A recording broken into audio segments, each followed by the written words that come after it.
Yo, how we doing, guys? How are we doing? Um, so just to start off, I'm going to turn this music down. It's a bit loud, isn't it?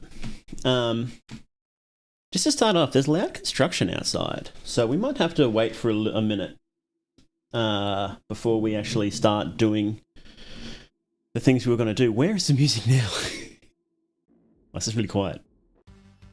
How you guys doing? How you guys doing? Oh, got my can of Solo.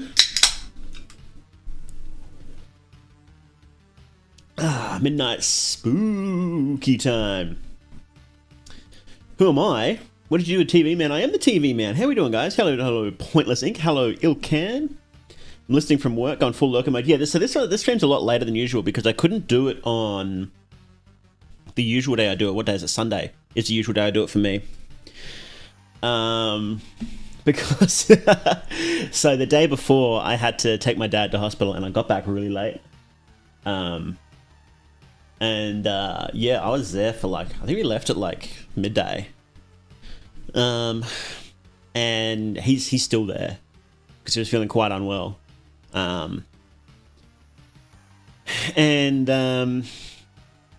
Yeah, I didn't get back until late, and even though I had a good sleep, I just woke up and I was just like, nah, I'm not in a good headspace.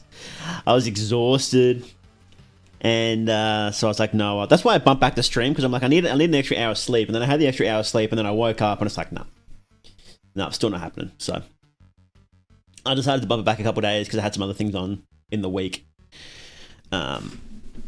Yeah, so here we are. So this is going to be an extra stream this week, I guess. And we'll have the regular stream on Sunday again. After that, I'm wondering if I should change stream days entirely to a weekday, because things always happen. Because it's a weekend and all my family wants to do stuff and whatnot on weekends.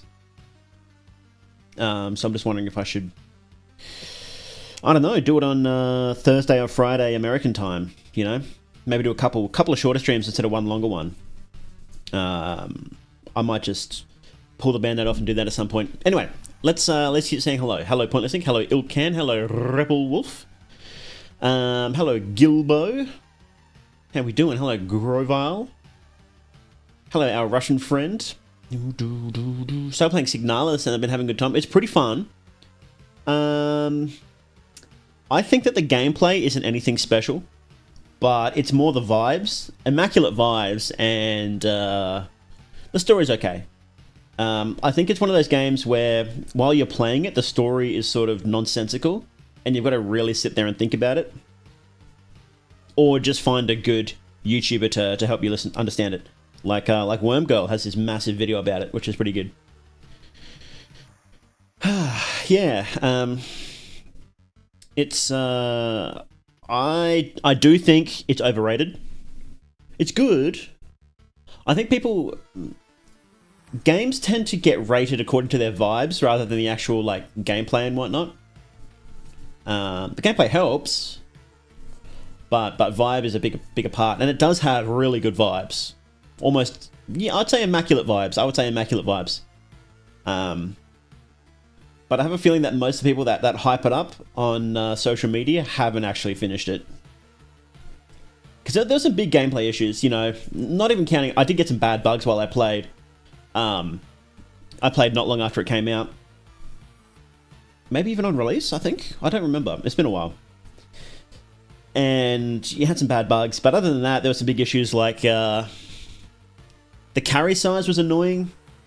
And instead of addressing it properly, the proper way to do it would have been your carry size increases by 1 every time you beat a boss or something, right? Because there's 2, or each time you enter a new chapter or something like that, just give you a couple extra slots, and they just didn't bother with that. And it wasn't, enemy variety wasn't interesting enough. The way you dealt with every enemy was exactly the same, no matter what the enemy was, Either run away from it or shoot it until it drops and then burn it.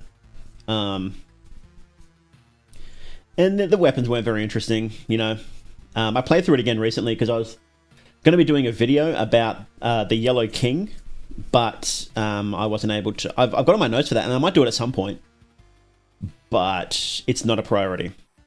So I played through that, and I played through, and I rewatched True Detective, and obviously there's Lagarde, the Yellow King. So that was what the video is going to be focused on, and I might still do it, but we'll see how we go. What a week, vibes! It's been.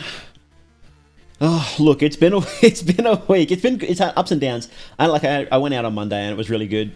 I went out to the zoo on Monday, Australia Zoo. If you've been to Australia or you are Australian, you might know Australia Zoo. That's where Steve Irwin was. That was his family zoo. It's still his family zoo.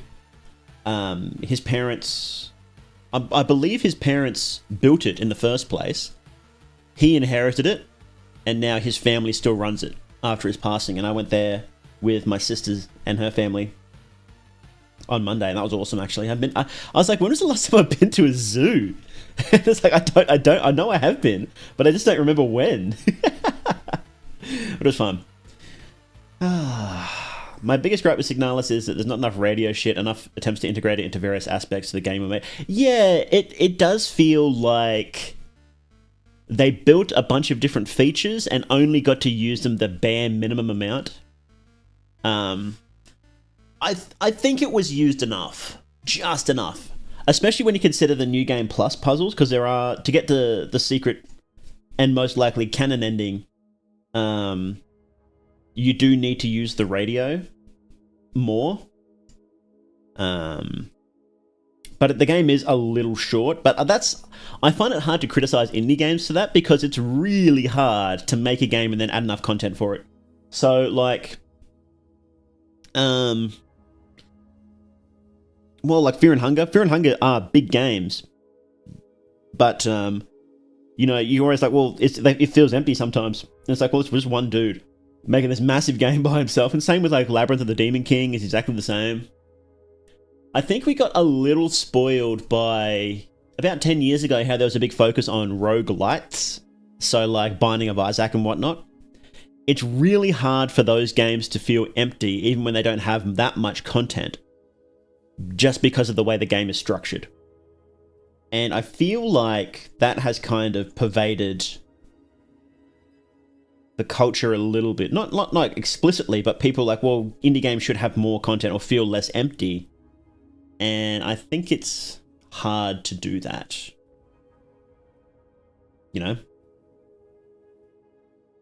But they should definitely do it. And I think it's fair to criticize them for that. Just because there's a good reason why something happened doesn't mean you can't criticize it,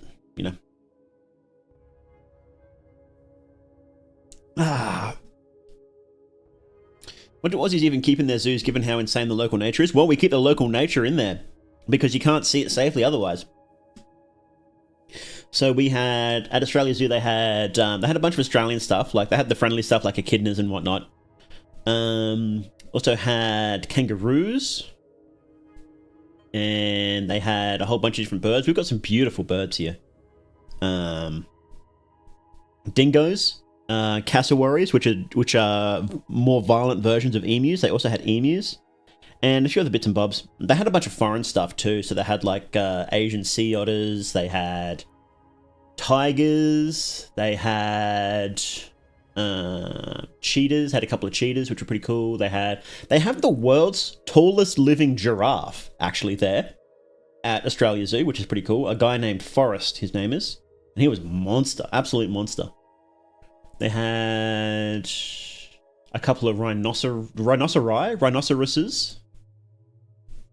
Some meerkats. What else do they have? A few different varieties of tortoise.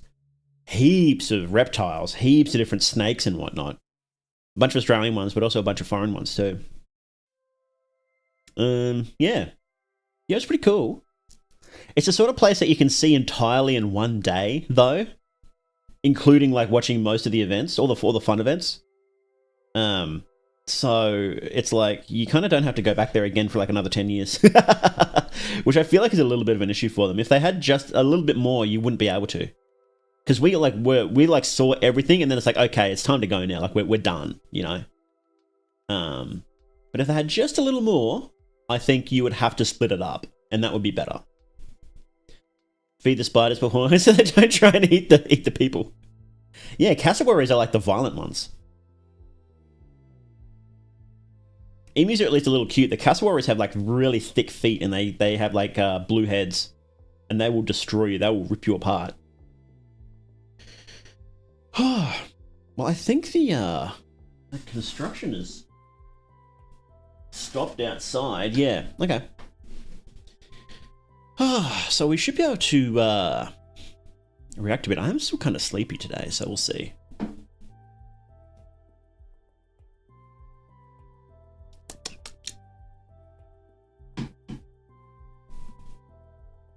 going to can a solo.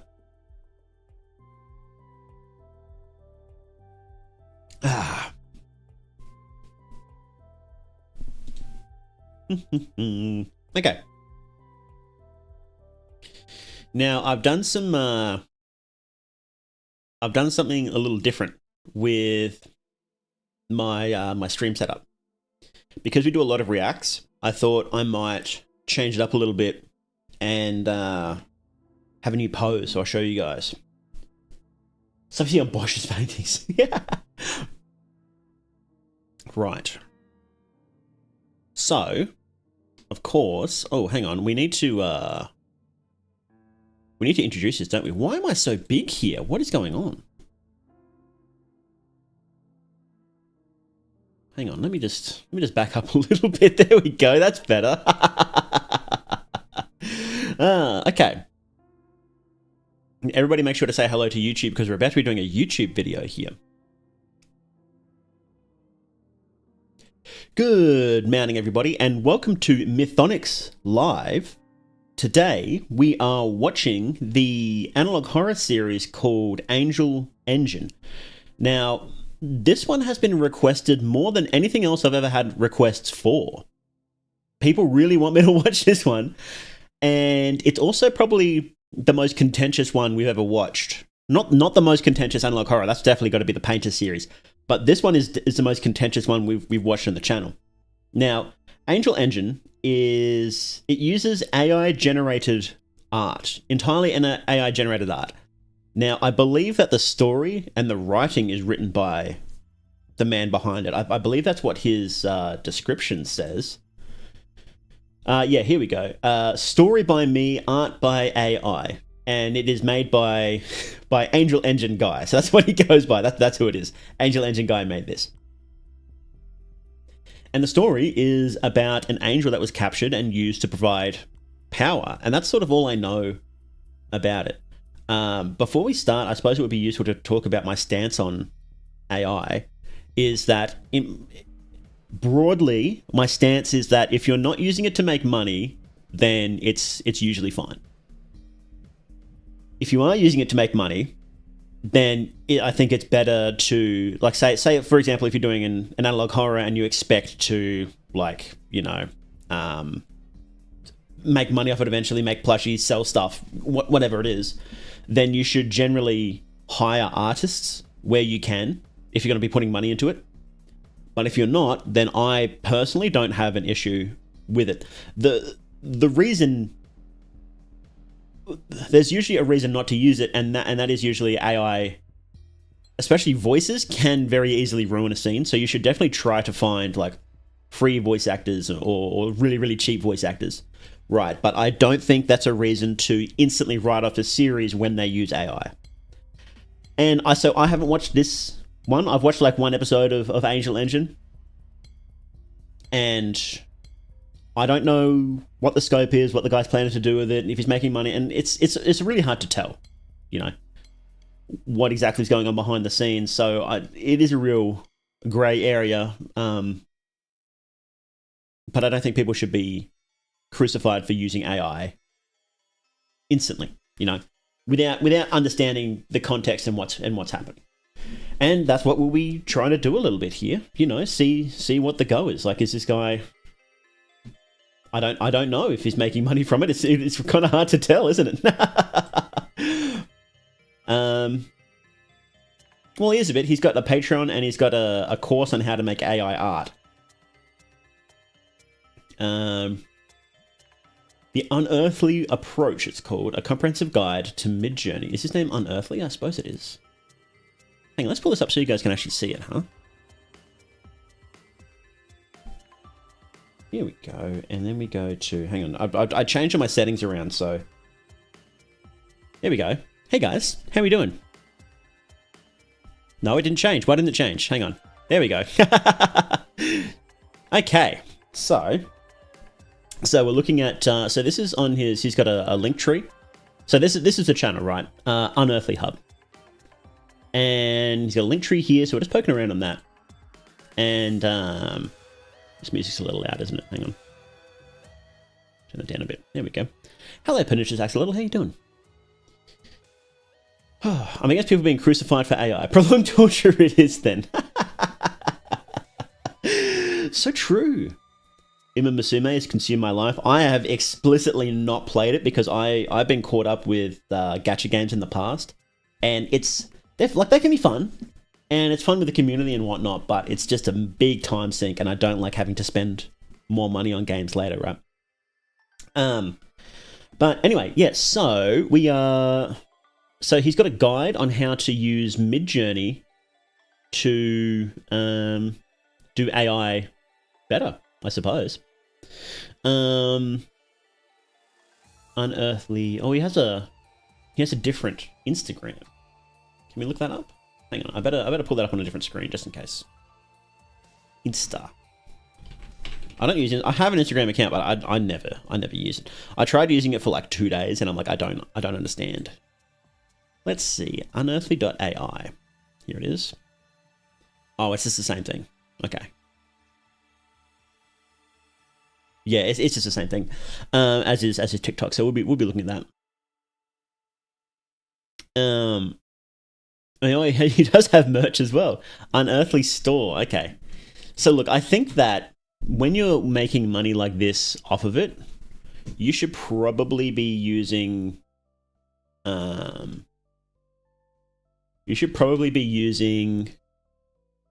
artists to do it, you know? And maybe he is using is this blurry? Is this just my internet not loading this stuff properly? This is like really blurry.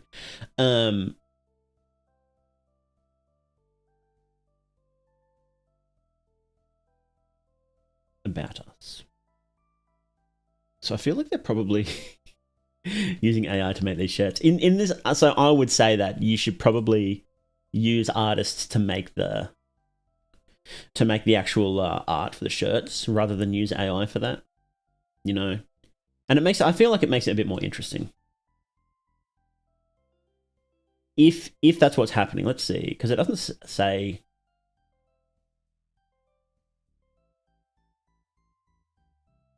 It's not really saying that. Yeah, it's probably AI because it's not saying any artist names, right?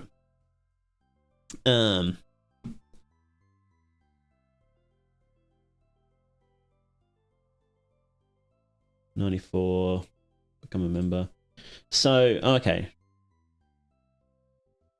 What's that, like $500 a month? Yeah.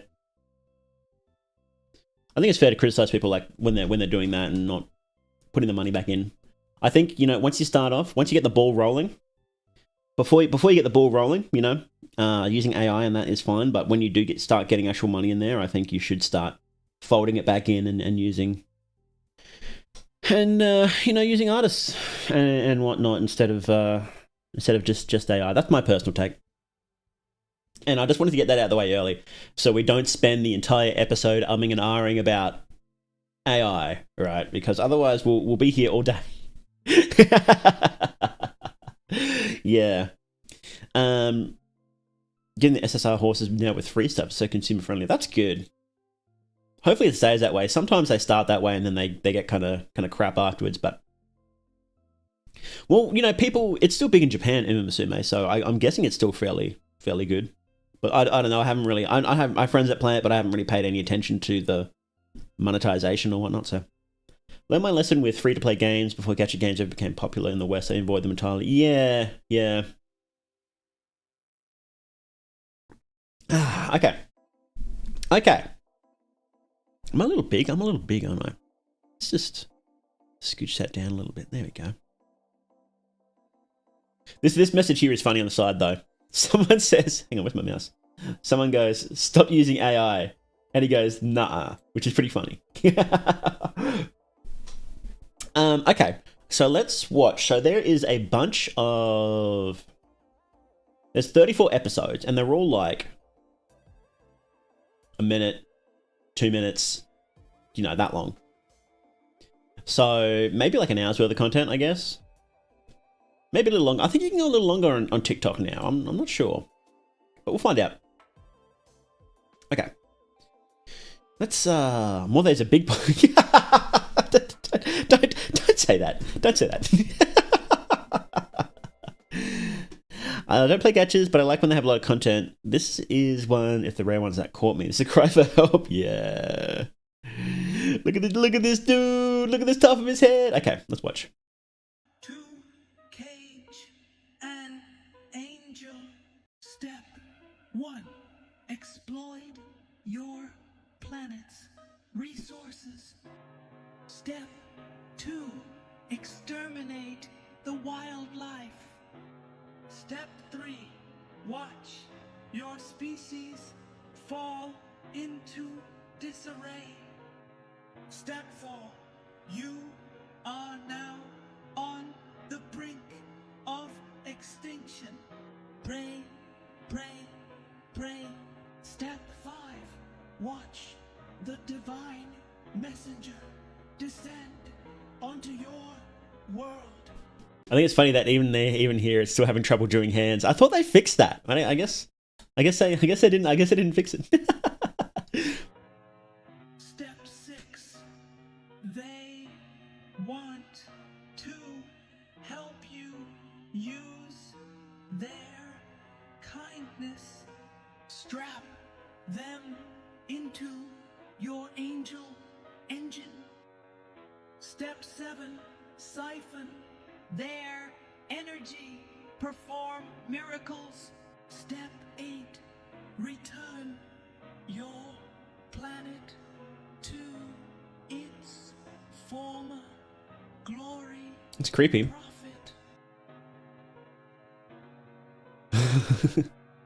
How to... Okay. Who is this guy? I thought he was the angel, but I guess not. That's what I assumed when I first saw it, but it is creepy. The art is like, it's good, right? The art is good. I'm trying to be objective here, right? I'm trying to look at it and not think of AI every time I think of it. So we're just going to put AI aside for now. Replace the flesh. Replace the flesh. Replace it. He's a handsome fella. Kindness. Strap them. One issue is that it does kind of look... This is a problem with AI, is that it can have trouble making it look like the same thing. So I think you're going to have to say, like, this is the angel every time it appears, because it's like, this doesn't look like... It's not the same. And that is an issue with AI doing stuff like this. Like, each individual picture usually looks pretty good. But there's, like, not that much consistency, You get a couple of funny analog horror faces per episode. The talking guy's trying hard with mixing and matching. There is a lot going on there, isn't it? Especially at the end. Whoa, whoa, whoa, whoa, whoa. Hang on, that one's good. That one's good. Oh, he's cute. Look at him. He's cute. So I was messing around with Midjourney a little bit a while ago, and you can do this thing where, like, you can, like, edit out. I should have set it up for the stream, but it's a different account. You can, like, erase a section. So, like, with this picture, you can say, like, here's the default picture, right? You can say erase the eyes and the mouth, and then have it generate, like, a new one. So it's really good. It's like how Photoshop has, like, the smart aware fill or something like that. It's very similar to that. So you could say, like, erase the eyes and have a description, and, like, it says, like, The eyes are bold and, really big now. And like it'll redraw that in. Give a bit of your skin as a treat. On your looking, it kind of is, isn't it? Yeah. Okay, next one. I wonder if this music is also AI generated. Probably. Because there's things for that too. And that's crazy. Some of it, like when AI generated music started, it wasn't very good at all, right? And now it's like some of them you can't tell the difference. I'm trying to remember. Let me see if I can pull it up. It's like Suno AI or something. Can we like do it with like a free? Hang on, let's see. Suno.com. We like just do like an example, or do we have to sign in? We might doing a couple of examples. What am I doing here? Look at this. Look at the screen, buddy. Look at the screen. There we go. So what was that? Like Lavender Town, creepy music. Sign up to listen. No, we got to sign up to listen. So we just won't do that. Maybe other time we can go through and do some examples of AI and how it actually works, because it's pretty good. It's pretty good. It's a Yumi Nikkei tune slowed down, otherwise known as TikTok version. Oh, okay. Is it now? Let's see. Yumi Nikkei TikTok version.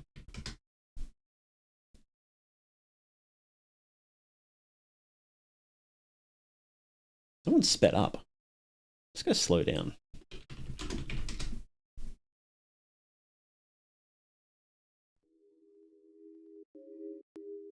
Look at the whole album, the whole soundtrack. That's a lot of songs. They're pretty creepy though, aren't they?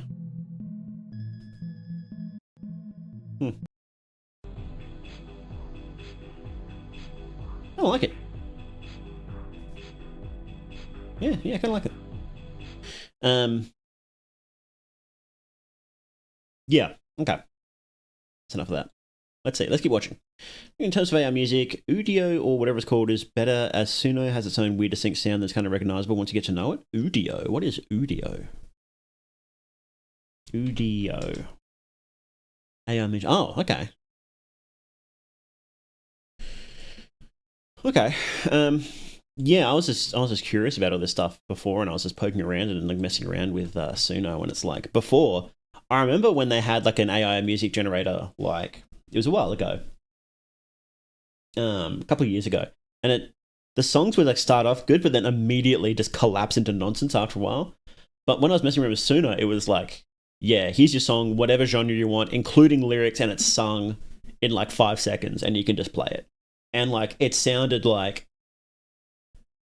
you could, if you listen closely, some of them you could tell were like really, obviously like odd, but you could just keep generating them until you got something that sounded like listenable and good, like, and you probably wouldn't be able to tell. And I think we're getting to a stage where like how every artist on Twitter now, whenever they post an image, they reply with, oh yeah, here's the slideshow of how I drew it, right? What's it called again? The speed paint or something? I can't remember what it's called. Here's the process. Here's a process drawing, where it's like the process of drawing it really quickly. And I think it's probably going to get to the stage where unless somebody actually has the raw files for the song or like a video of them making it, then you're not going to be able to know if something's AI or not. It is Lavender Town, slowed plus reverb. Yeah. I thought it sounded like Lavender Town. Don't really mind AI as long as it's not as either for fun, private projects, or as a small part of your workbench instead of the entire workbench. Yeah. And you wouldn't want it to be the entire workbench either, because, you know, like the issues we've seen here already, it's too messy still. And it may always be too messy, you know. Like I don't know how it's going to end up. AI has been getting much better, but it still feels kind of like if you're like, I think a good analogy is like if you were a painter and then the camera came around, and say the camera was like a modern camera instead of like the old black and white ones they had. It was like, no, it's a modern camera.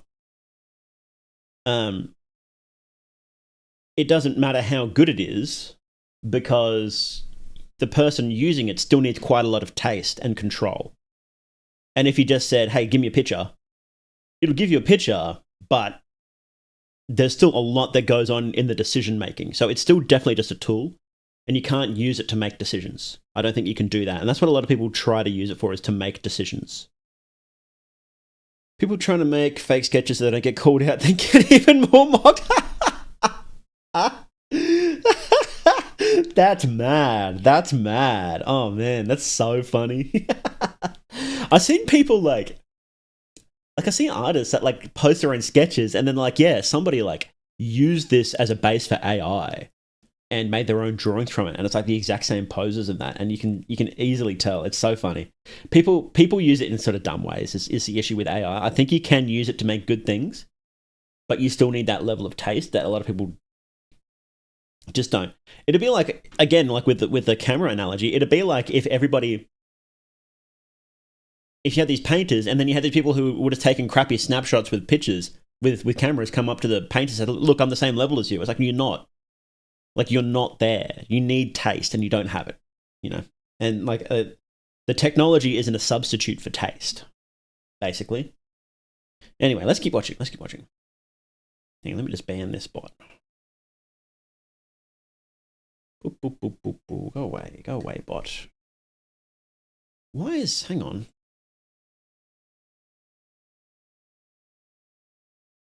There we go. The slop problem, basically. Yeah, basically. Okay. So that was episode 1, right? And we're on episode 2. Here we go. How to find the Hey, Plus Kenji, how you doing? engine. Step 1. Journey to the Holy Land. Okay. Step 2. Search the desolate terrain. It's funny that this is a this kind of seems like a reference to those nuclear those old nuclear dump sites things, because people were the long-term nuclear waste warnings. Yeah, hang on. It's this. This is not a place of honor, is where that comes from. So like these. Can we see that? Is that coming up? Yeah. Yeah, so it's like they're trying to figure out ways in order to. So the idea is that, so let's say nuclear waste doesn't decay for hundreds of thousands of years, right? And we need a way to dump the waste in a way that is safe for future generations in case our society collapses, right? That's what they're planning for. And so the idea was to make menacing earthworks to scare away future people, because you can't guarantee that they're going to speak your language or will be able to speak your language at all, because, you know, languages have been lost before. So that's if this was intentional, here, if this was intentional, then that's actually a kind of cool idea. Reps of those troll game meme actually used them in a meme. Oh, really? Riding to the Holy Land, Mad Max did look cooler. He kind of did. Okay.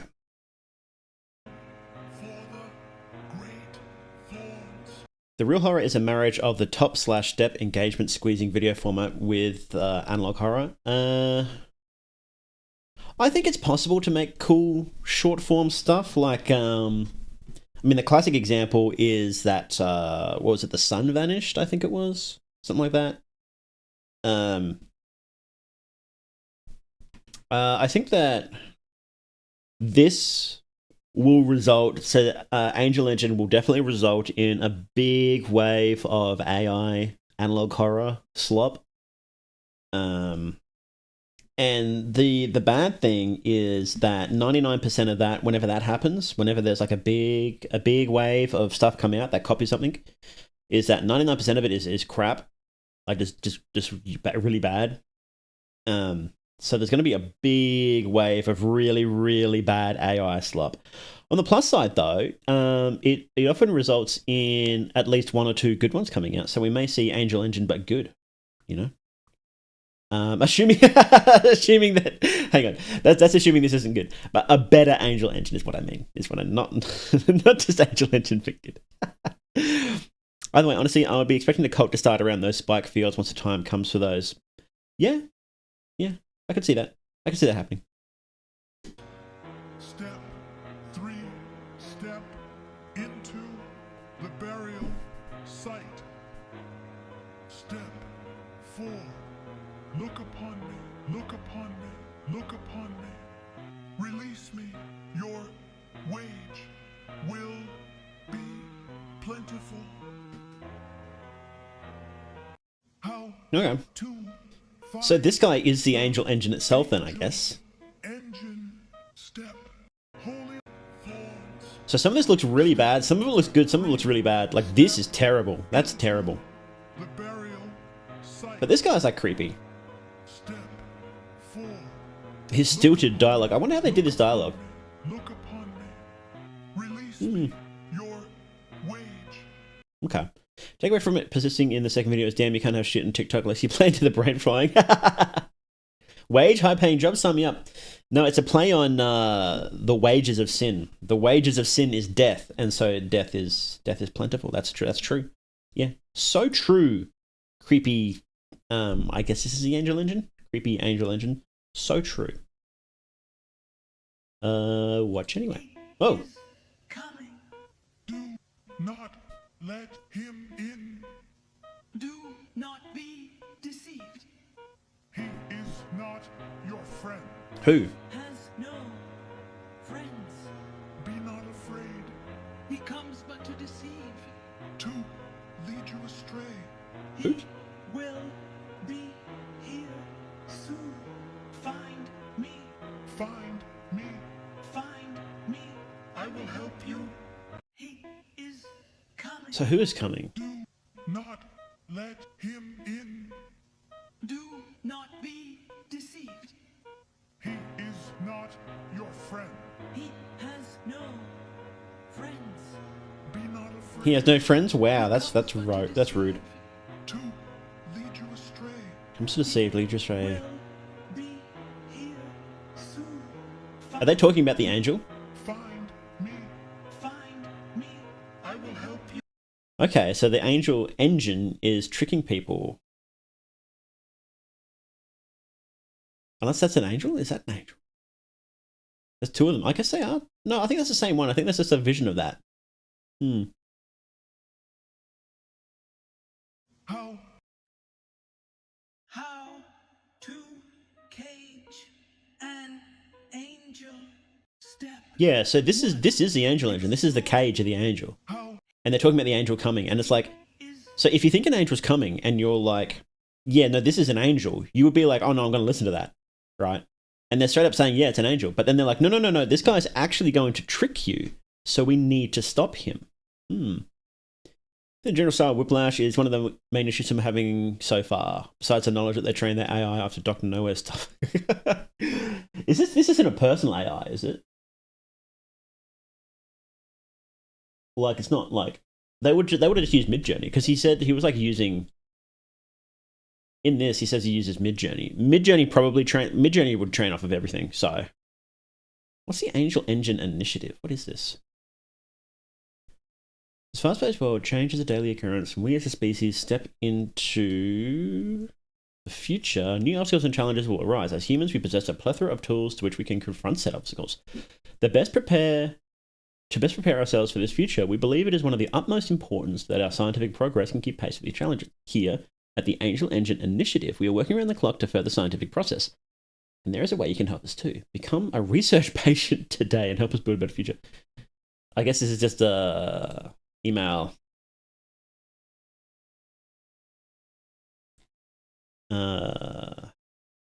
Just newsletter. Makes sense. It's a good way to put it. Woe to you. What is this, like Tumblr or something? Oh no, no, that's it's like a blog spot or something. Gravatar. As I escape from this frame of dust and clay, woe to you. As my wings take shape and I fleet on high, woe to you. As your spear is driven through my translucent shape, woe to you. As I lie splayed upon the carcass of a fleeting cosmos, woe to you. As my final breath fades into the great beyond, woe to you, O hateful word. Interesting. Okay. Oh, here's some more. I'd like to thank you for signing up to our Angel Engine initiative. The past few months have been riddled with doubt and uncertainties, and whispers of my ineptitude to fill such an important position to be making the rounds. Dr. Jeff Ernstman. Okay, so this is like in-universe stuff.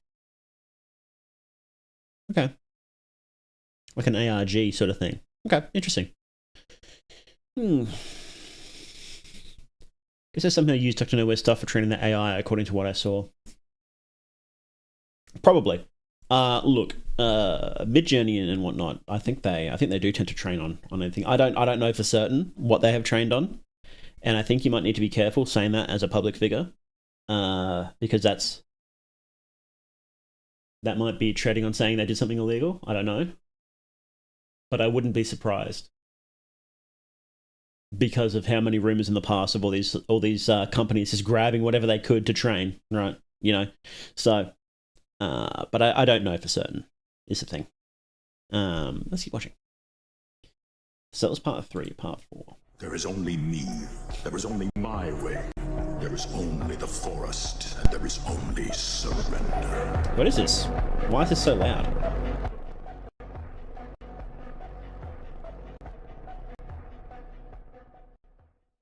There is only me. There is only my way. There is only the forest. Yeah, that'd be so funny if I did. Surrender.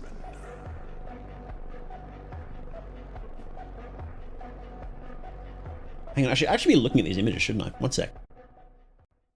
There is only me. There is only my. Enough of that. Angel Engine 2004.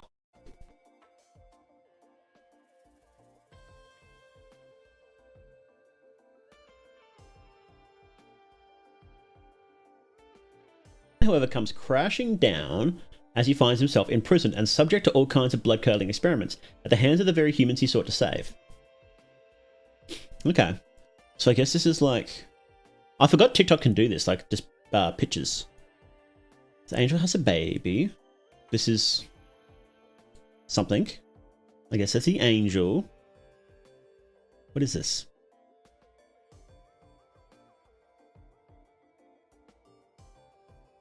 I guess this is just like... just pictures of it being experimented, I guess. See, that's the problem with the AI, right? It's like none of these are consistent. I don't know if this is supposed to be the same thing or not. I'm assuming it is, but I could be wrong. You know? That guy in the comments is lost without grok, is he? Angel... Angel Engine isn't real, right? You're almost 26, by the way.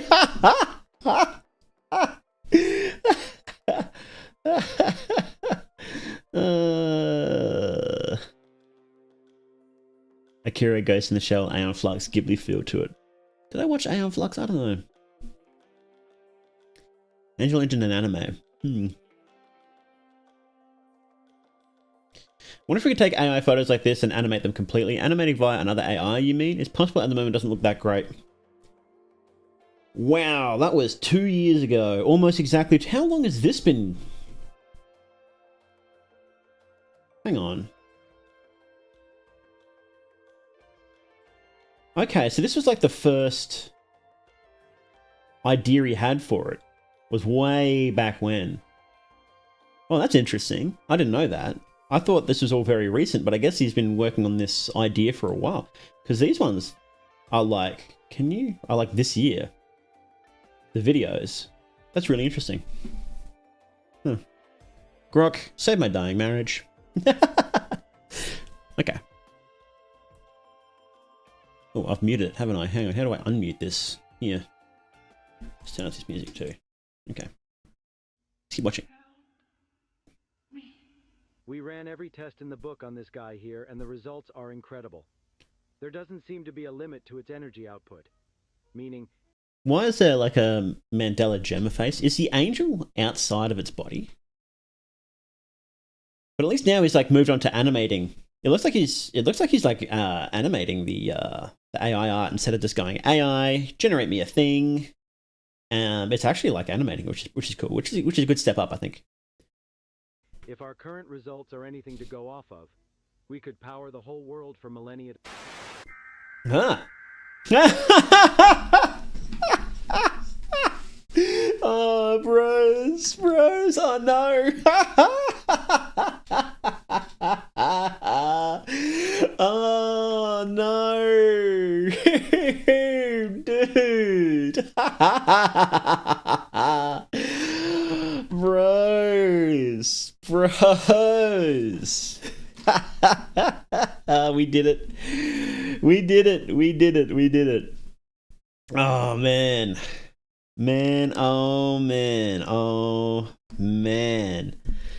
Oh. We got the EAS system, we got the spooky face, we're ticking all the boxes. In a Mao live reaction text, I kind of do, don't I? Yeah, that'd be funny.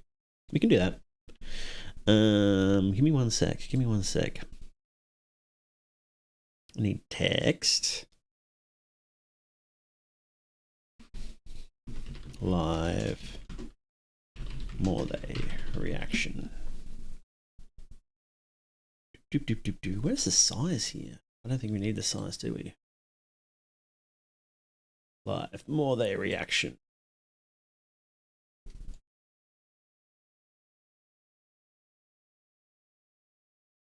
Why can't I zoom in? Hang on.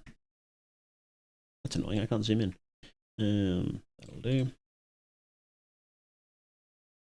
Color source, red. Oh, that's big. Hang on. We want red, don't we? There we go. Okay. No.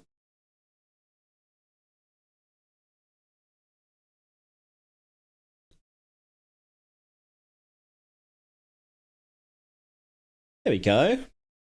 How's that, guys? Live Morday reaction. Yeah, it was a flashbang, wasn't it? Sorry, guys. sorry about that.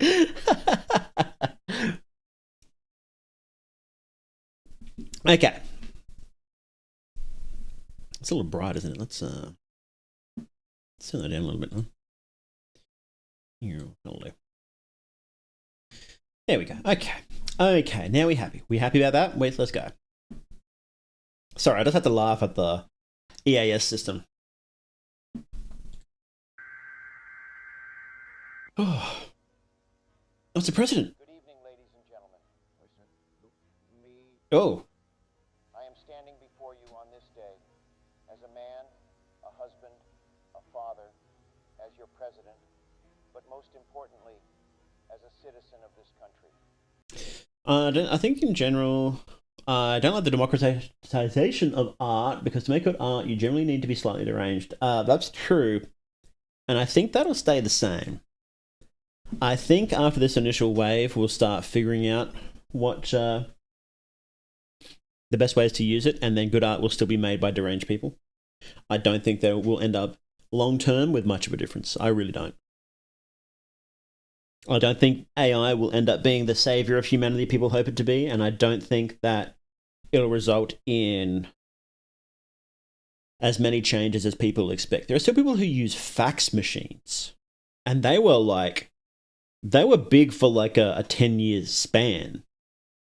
And email has been prevalent for longer. So it's kind of crazy. Anyway, that's enough of that. Let's keep talking.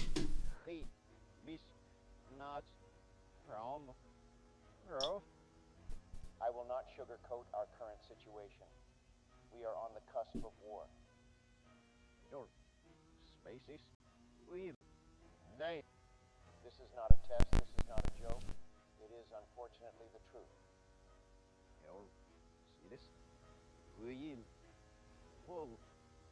As we speak, our enemies are readying their nuclear arsenal.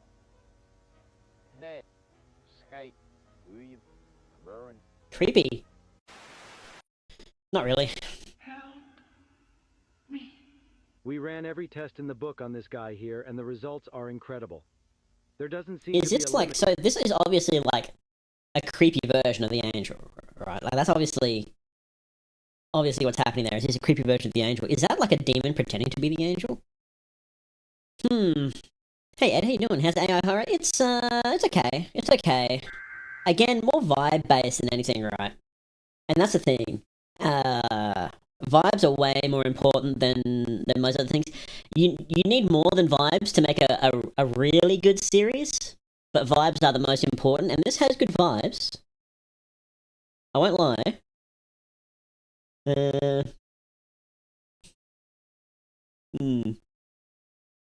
Best voice acting, it's okay. It's better than what other people have used in the past, for sure. We've now had people asking AI if the moon is real. That's a good question. Is the moon real?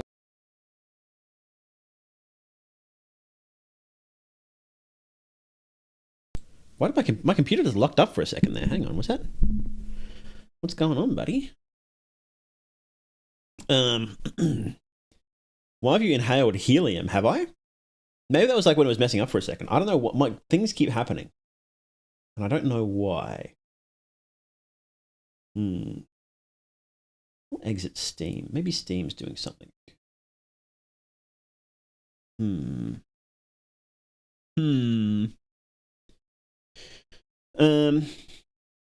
Howard Helium started glitching it. No, my computer locked up. It like locked up for a second there, so I don't know what happened. Everything froze. Your mic breaks when you do the squeaky voice. Yeah. I don't know what happened there. I'll need to go back and listen to that. That sounds funny. Yeah. Okay. Weird. How odd.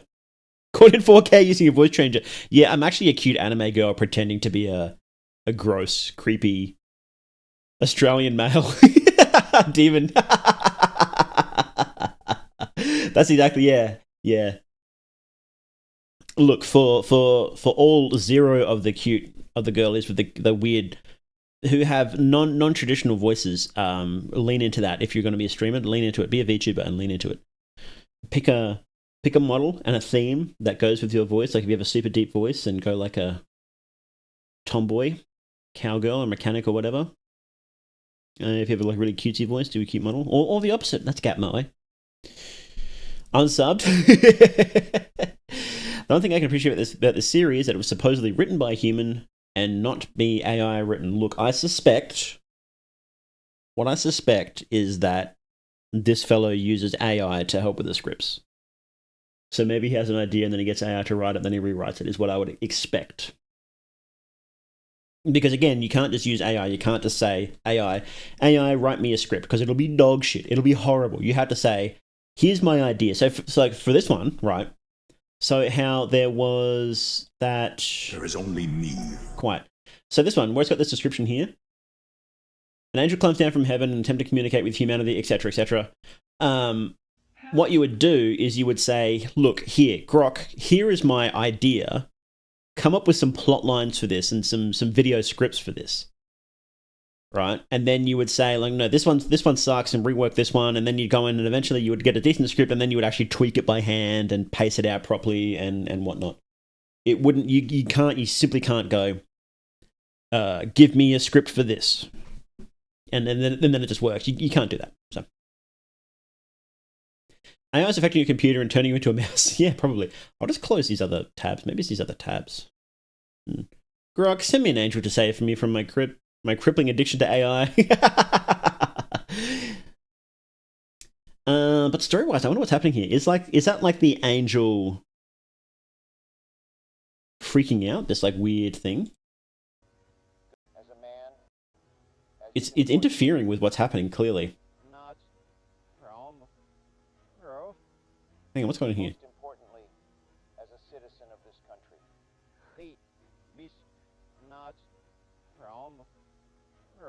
Who? Hang on. I will Let's look at the screen, huh? not sugarcoat our current situation. We are on the space. It is. Species will die. This is not a joke. The truth. Oh, there's probably a demon, right? As we speak, our enemies are readying. This player is terrible, by the way. I much prefer YouTube player where it actually pauses. Like if it's paused and then you do that and it stays paused. That's good. Terrible player. Anyway. Watching. Oh. Are you? What? Another F? At this rate, I'll never get into a good college. Don't be so sure about that, kid. World-renowned scientist and director of the Miracle Machine Initiative, Dr. Jeff Ernstman. Yours truly. What if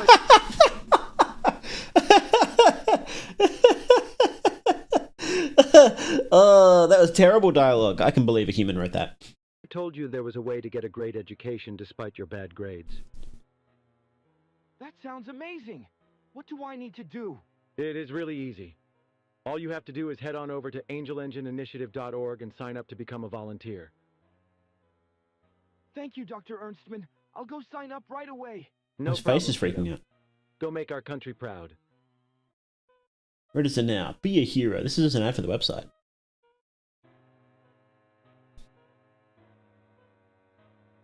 Well, and there goes another test subject. Oh. Well, what can you do? Okay, that was kind of funny. Well, what can you do?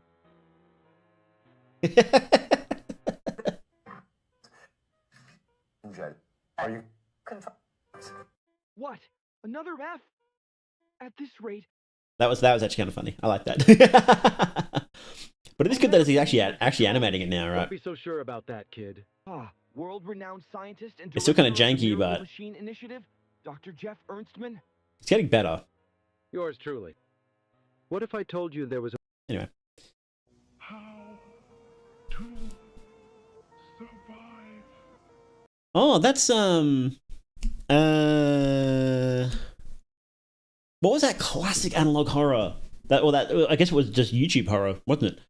It was like I Feel Pretty or something? Hang on, what was that? Like Feel Pretty? Horror? No?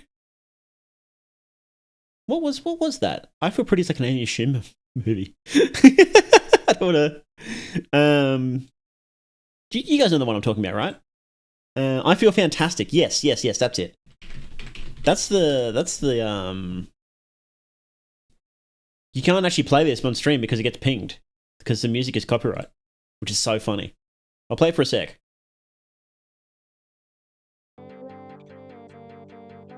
Where's the big one? Is it like here?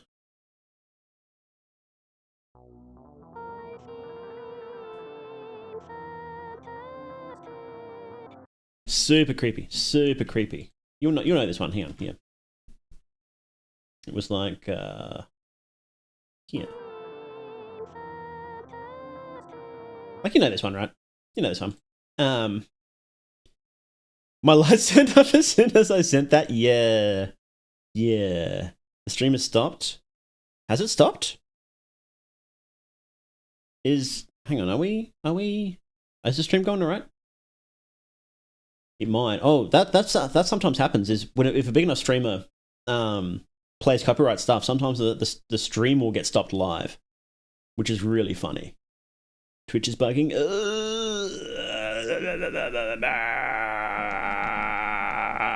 Anyway, well, look, if it bugs out, this is being recorded, so this will be uploaded on the second channel. This is the second channel. Mythonics Live, hosted by More They Duke, and you'll be able to watch it if it's messing up. I'm gonna watch it all the way through, even if the stream messes up. So it'll be there. So okay, let's keep going. But yeah, I'm pretty sure this is playing I Feel Fantastic. I wonder if now my live More They reaction screenshot. Good. I'm glad. I wonder if this is going to get pinged for sound so much because it feels like a whole bunch of these are getting reused songs. So I might have to mute a whole bunch of the VOD anyway, which is funny. More They has a seizure live on camera, 4K gone romantic. No. YouTube's going okay. Good. Okay. Oh, real. Let's keep watching.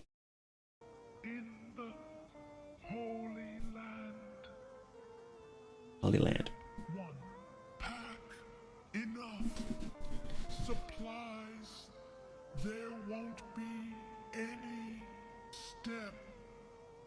Okay, so no looting in the Holy Land.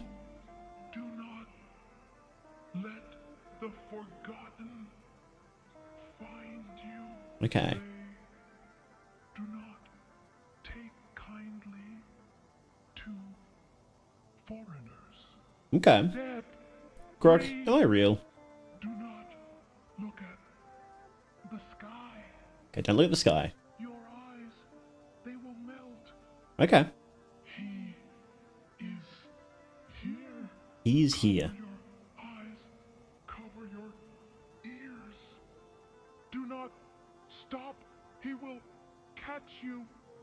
I see you. Do not That's kind of creepy. listen. Do not believe. Do not believe. The deceiver cannot harm your soul. He would never allow it. Okay, so the deceiver cannot harm your soul. He would never allow it. 2, Who is the deceiver? 5 This is the angel engine. in the Holy Land. Step 1. Pack enough supplies. There won't be any. Who is the deceiver then? See you. Do not cover your eye. Your eyes, they will melt. Okay. He is here. Cover your eyes. Cover your ears. Do not stop. He will catch you. He will catch you. I see you. That's kind of cool. I kind of like that actually. Do not Huh. believe. Whoa. Boots, Boots. Boots. moving up and down again. There's no discharge in the war. Don't look at what's in front of you. Boots, moving up and down again. Men go mad with watching them. There's no discharge in the war. That's kind of cool. Your eyes drop, they will get the top of you. Boom, moving up and down again. There's no discharge in the war.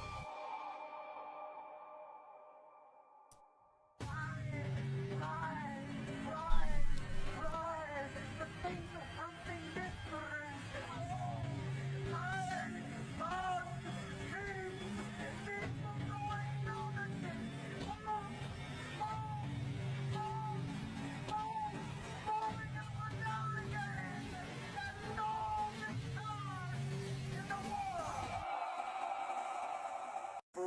Okay. So I guess there's a war being triggered. Here's one comment. The concept is cool. It was bogged down by AI writing it. It is. I think that this is definitely like a first breach into this sort of genre. AI heavy analog horror. But I do think that whatever comes next will do it better. If this had like a good writer and someone with really good taste, this would be way better. And there's moments, but like I like this one I like the most, but there's still big issues just with the art at times. Like some of it's cool. There's no discharge in the war. Don't look at what I think if you had someone who could draw and then was like editing some of the images that the AI was spitting out to like basically improve their workflow, that could be pretty good. And some of these videos really suck, but some of them are good enough, I think. Well, that's like there's cool shots, you know. And And that one kind of sucks. That sucks. That sucks. Sucks. Like, at some point you can't just throw it in because it will bog down the quality, and that's a big issue. That's what most people, when they use AI, they accept lower quality. That's been a big issue with a lot of the people that do use AI, and it's like, if you didn't accept the lower quality, if you only accepted a higher quality, then it wouldn't be as maligned, would it?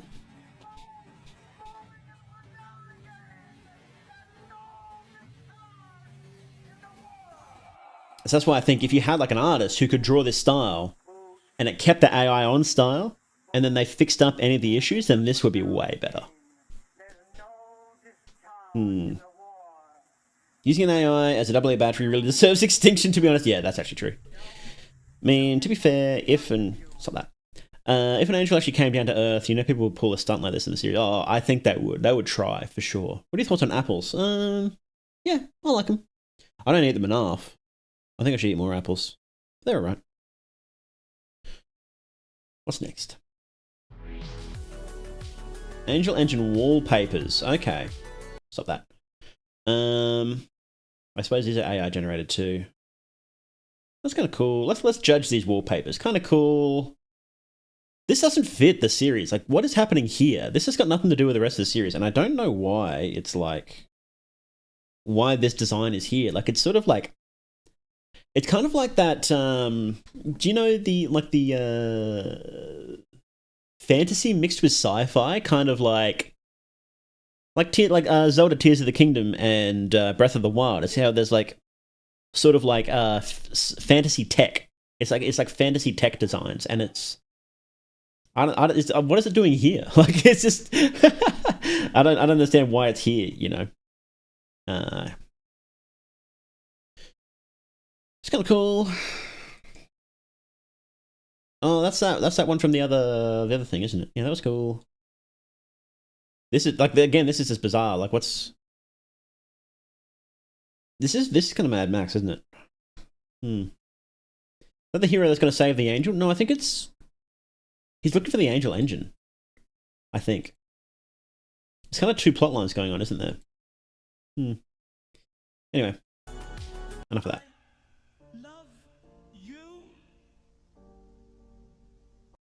Plethora of tests on the angel, and from our results, it appears to be hyper-intelligent. You can always photobash some ruins, but no, stop. Stop. No, what are you doing? There we go. Okay, you can always photobash some ruins battlefields with this sort of thing. There's no shortage of source material for that. Some outputs that were used sucked and could have been easily replaced. Yeah, that's the thing. You should try to use AI as little as possible. Some things would be very difficult to do without it, if you're doing it for free, To be honest, I definitely disapprove of AI in the case of Ghibli stuff, just given Miyazaki's view in that one of the view, trying to show him an AI walk cycle and all that. He misunderstood that. That was the whole thing, where he didn't understand what they were trying to do. And then his studio ended up using... That was basically a physics... That wasn't AI. That was completely different than modern AI. That was like a physics simulator simulating how something would walk, and it failed. And he got offended because he had a friend that, I believe, had a degenerative condition that affected his legs, and he got sort of offended by it. Which is why I said the whole, insult to life itself or whatever. But he misunderstood what they were trying to do anyway. He thought they were trying to replace animation as a whole with it, and it's like, no, it's not that at all. And then his studio went on to use physics. I believe they went on to use generated physics simulations in later movies anyway. So that Miyazaki quote, while it is a good clap back on Twitter to get some easy likes, it doesn't really have much to do with anything to do with modern AI whatsoever. Glad you're aware of the actual context of that. Yeah, well, I thought it was interesting because I was like, I watched the video and I'm like, that doesn't look like anything to do with AI, especially not modern AI. And I watched a video about it. I'm like, oh, okay, so this actually doesn't have anything to do with it. So most people just misinterpreted the video itself. Well, most of the time it's just taken out of context, because whenever you see stuff like that, nobody goes and looks at the original source. Like, nobody does. I don't, most of the time. And that's just what people do, right? That is don't.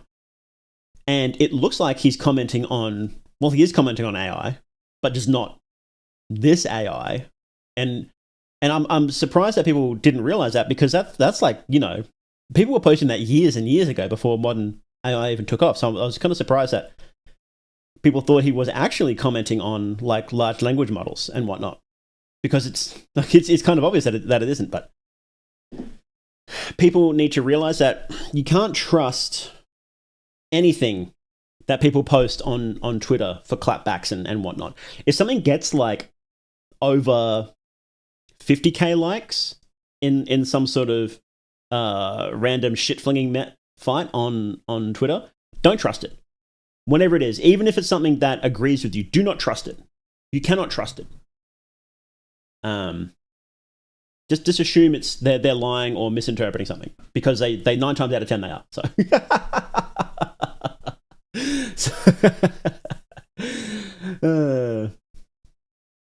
Those guys are trying to what were those guys trying to do? Since I remember they mentioned repurposing it for a zombie game or whatever. So what it was, I believe, was it was a computer generated physics. So it was basically a physics simulator of a creature with limbs trying to learn how to walk. Which, if you know anything about physics and games and all this sort of technology, is super common. And his reaction to that was very extreme, because, again, I think he didn't understand what they were trying to do, and he got personally offended because, again, I'm pretty sure that one of his friends had a leg condition. And so he took it very, very personally, even though it didn't make much sense why he would react that way. But yeah, that sort of physics, like that sort of simulation stuff is like, you know, like that gets used so much these days, because it's a really effective way of generating unique animations, especially in stuff like games. Well, exactly how they did it is not exactly how they do it in games, but it's similar ideas, you know. I don't recall if they were pitching it to aid animation. I think, and again, take this with a grain of salt, since it's been a minute since I looked into this, but I think that was just part of their research and development team, and they were trying a few different things, and he just came round to see what was going on, and he's like, actually, no, this is dog shit, and he sort of misunderstood it, and it was probably a case where they should have explained it a bit better, because I believe they called it like the future of animation or something like that, which can mean very different things depending on how you say it and who you're saying it to, right? If you say that to some animator who's like one of the goats, and you say, this is a future animation, of course he's going to take it personally and be dismissive of it. So it's not entirely Miyazaki's fault for reacting that way. But yeah, it's sort of a big misunderstanding all around with that video. But no matter how you interpret it, it definitely has nothing to do with large language models and the ones doing stuff like this, right? You know, it's completely different. Yeah. So, Angel Engine guy is really not enjoying the comments. He kind of is, isn't he? He must cop it. This guy must cop it so much.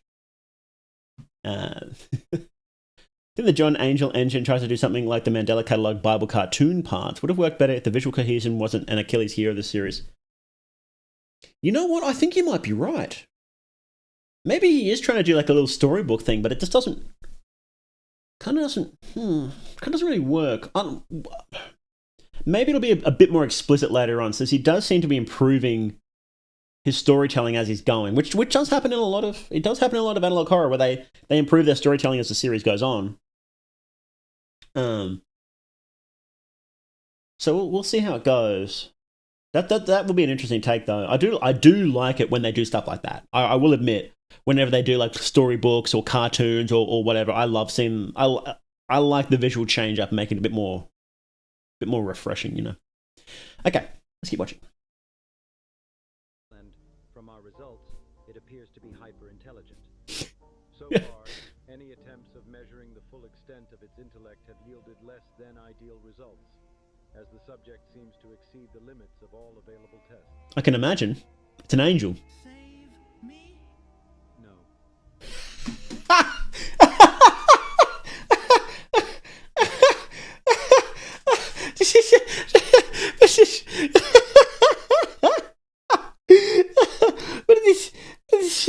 What did he do? Oh man.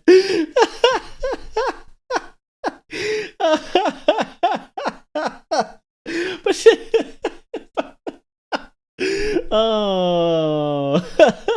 Me? Save me? No. Oh, that's so good. Oh man. Save me? No. Oh, that's good. Though it speaks rarely, we have been able to exchange a few words with the subject. It answers to the name of Uriel. Uriel. I will now demonstrate the capabilities of the Angel Engine. Don't hurt me. Oh. Okay. Kill me later. Could you pan a bit to the right?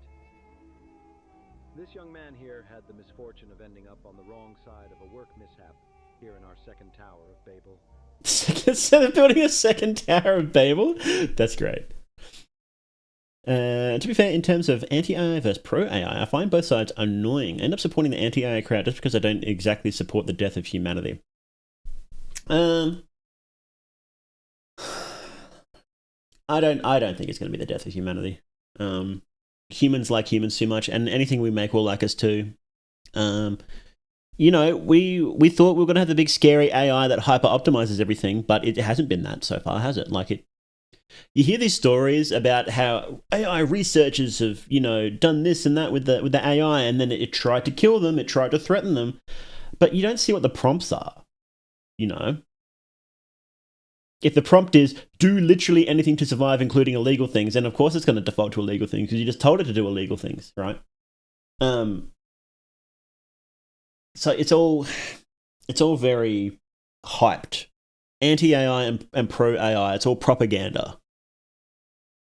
AI will, like, it's so AI will change what we do. Like, it's going to change our lives in, or maybe even the same way the internet changed our lives. Like, you know, 30 years ago, it's almost like a completely different, this completely different tech world. Like, it's insane. Like, it's completely different. Our world has fundamentally changed because of what the internet did, and the world is going to fundamentally change because of AI. Is it going to destroy everything? Well, in a sense, in the same way the internet destroyed everything, in the same way the telephone destroyed everything before it, you know, that sort of way. But it's not going to kill all humans. It's just not going to do that. It's not smart enough or capable enough to do that, and it won't be for quite some time. People want, you know, AGI, you know, general intelligence, as in it can do anything. But this ain't it. It ain't it. You know, the mouth moves weirdly. It kind of does, doesn't it? Yeah. To be fair, by death of humanity, I mean the spiritual, symbolic death of humanity in media, like how many people rely on Grok to tell them things if true, and corporations being willing to use it. Yeah, people already do that though. Like we saw, and this. I'm going to speak very bluntly. I'm going to speak very bluntly here. During COVID, people blindly believed whatever the experts told them, even stuff that contradicted themselves and changed 2 weeks later. You know, at the start of COVID, if you remember, if you're old enough to remember, they said explicitly there would be 2 weeks of quarantine to flatten the curve. This was a fact. It wasn't hypothetical. They were like, this is going to happen. COVID will stop if we quarantine for 2 weeks, and then it became 4 weeks, and then it became months, and now it just went on for years. Places were quarantined for, where you couldn't go outside, where they arrested people for going outside, and it was the same with the vaccine. They said explicitly that if you get the vaccine, you will not get COVID. They said this explicitly. And you would have in conversation, you would say, like, you need to get the vaccine so you won't get COVID. And then it changed to, you need to get the vaccine so you don't feel the effects of COVID. And then it changed to, you'll go better if when you inevitably get COVID, even though you've been vaccinated, it won't affect you as much. And that, it was all wrong. It was all lies. So it was just a joke. It was, and people, you could see them, it's sort of the joke where that dumb meme comic where it's like, people take the chip out of someone's head and they put the new chip in. That's what it felt like when you were talking to some people about certain, and it still feels this way when you talk to them about certain topics. Whatever the official messaging is, people will follow it. And in hindsight, there's a lot of people that will have now been burned on experts now, so they won't listen to experts anymore. But people crave to be told something in explicit terms. And AI is very useful for that. And there's really no difference other than, well, fuck me. The experts proved they weren't very trustworthy over the past few years. So, like, what's the fucking difference?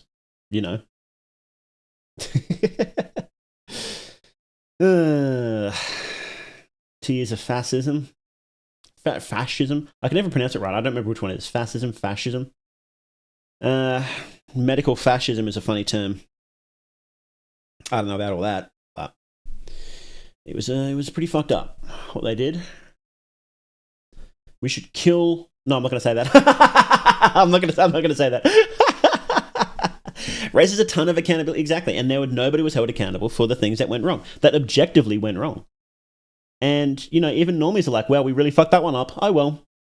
And it's like, I say, what are you going to do about it? Are you going to what's going to happen now? What happens if there's like a real people, like the vaccine rates have gone right down because of how they fucked that up, and that's going to cause real problems.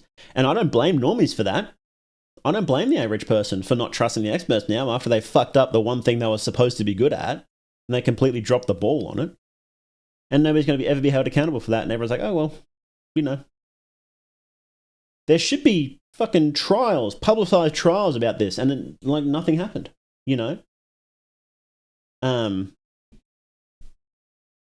And how people were like, at the start when it started, they were like, we should shut off flights to China because there's a super deadly plague spreading. Everyone's like, no, we can't do that. Oops, it's here now. We should have shut off flights. Yeah, no kidding. Because the experts said there's no point shutting off the flights. Oh man, I'm really mad about it. Epstein died for nothing. There was no client list. Ghislaine is locked for 20 years for no. Yeah, it's a joke. Just listen to the experts, bro. Don't worry, you can trust them.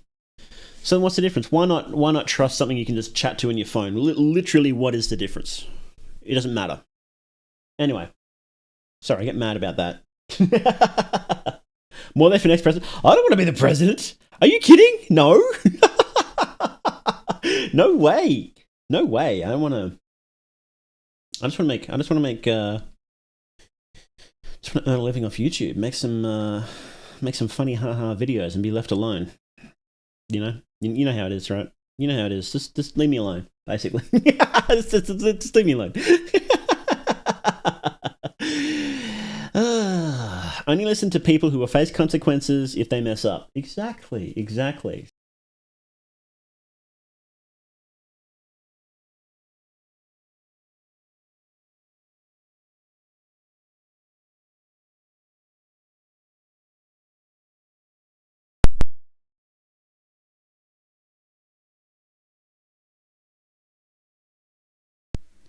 What is going on? My thing just screwed up again, didn't it?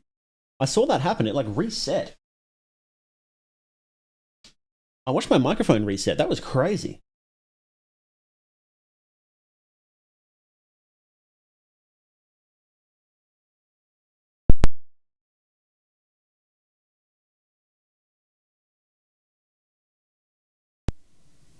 Are we back, finally? Hang on, let me see if this is plugged in properly. Let's put some music on. We'll just be right back.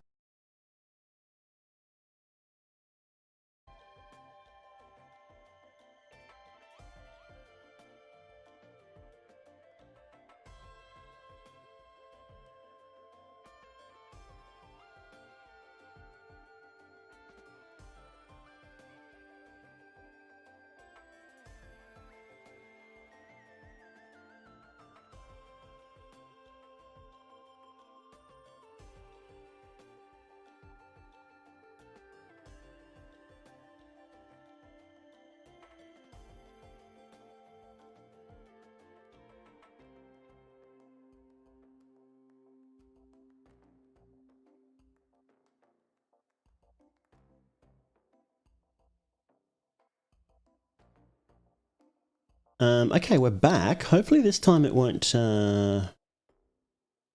Hopefully it's looking alright. Yeah, I think it's looking alright. Man's getting cyber attacked by the gangster computer. God, me thinks. So true. So true. What are we talking about? It doesn't matter. Let's watch. Let's keep watching. Let's keep watching. Let's turn off this music now. Here we go. 1 year ago, there would have been nothing we could have done for him. But now, well, see for yourself. This young boy has been declared clinically dead over 24 hours ago. Oh. And yet the machine will return him to full health within little more than a few moments.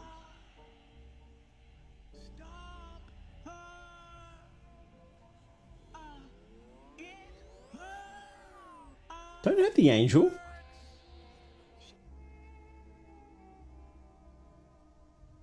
As you can see, the boy has been healed completely. Wow.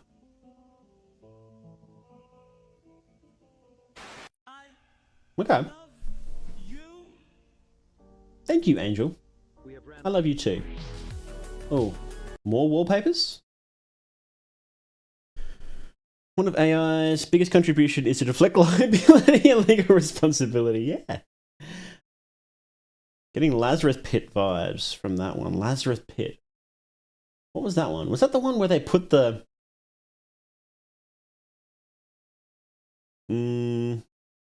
What was that one? What was Lazarus Pit? Or Lazarus Pit? Lazarus Pit.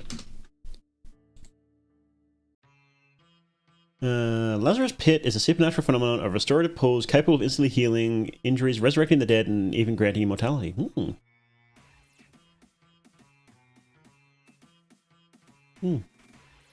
Okay.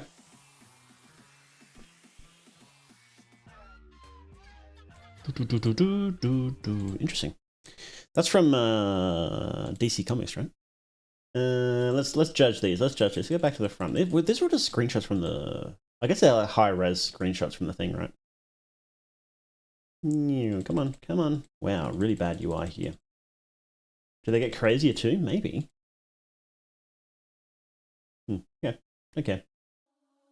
Which Angel Engine character is your favorite? Don't care. What's this? Father of the Angel Arc is upon us. Oh no, we have lore? I have to turn this music off. Jeez. Rewired Magazine. Dr. Jeff Ernstman, the man behind the machine. Okay. Dr. Jeff Ernstman first burst onto the scene in the scientific community in his early 20s, where he became the youngest ever recipient of a Nobel Prize in Chemistry at the... This is so loud.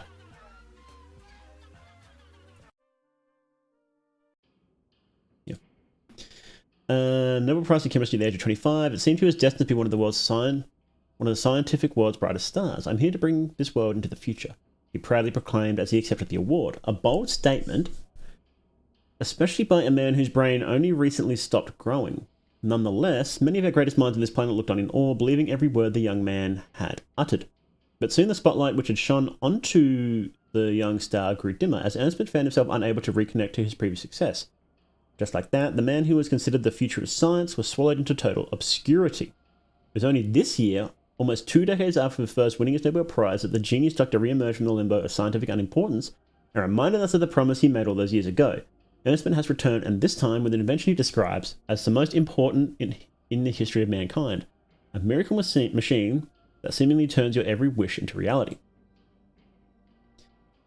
In the months... Geez, he's aura farming, isn't he? Look, he's even got his shirt unbuttoned. Wow. In the months following this announcement, Ernstman seemed to be the subject of every international headline. Within a matter of days, the once-forgotten genius had been transformed into the most famous man on the planet. However, not everything was as it seemed, and the newfound success came not without its fair share of negative repercussions. Once it was revealed that the Angel Engine, as the Doctor had dubbed his new invention, was using a real, sentient angel caged within the machine to make its miracles possible, many began to criticize the project. Some began raising moral and ethical questions, while others started discrediting the Doctor's work, stating that Angel would be the only reason for his success.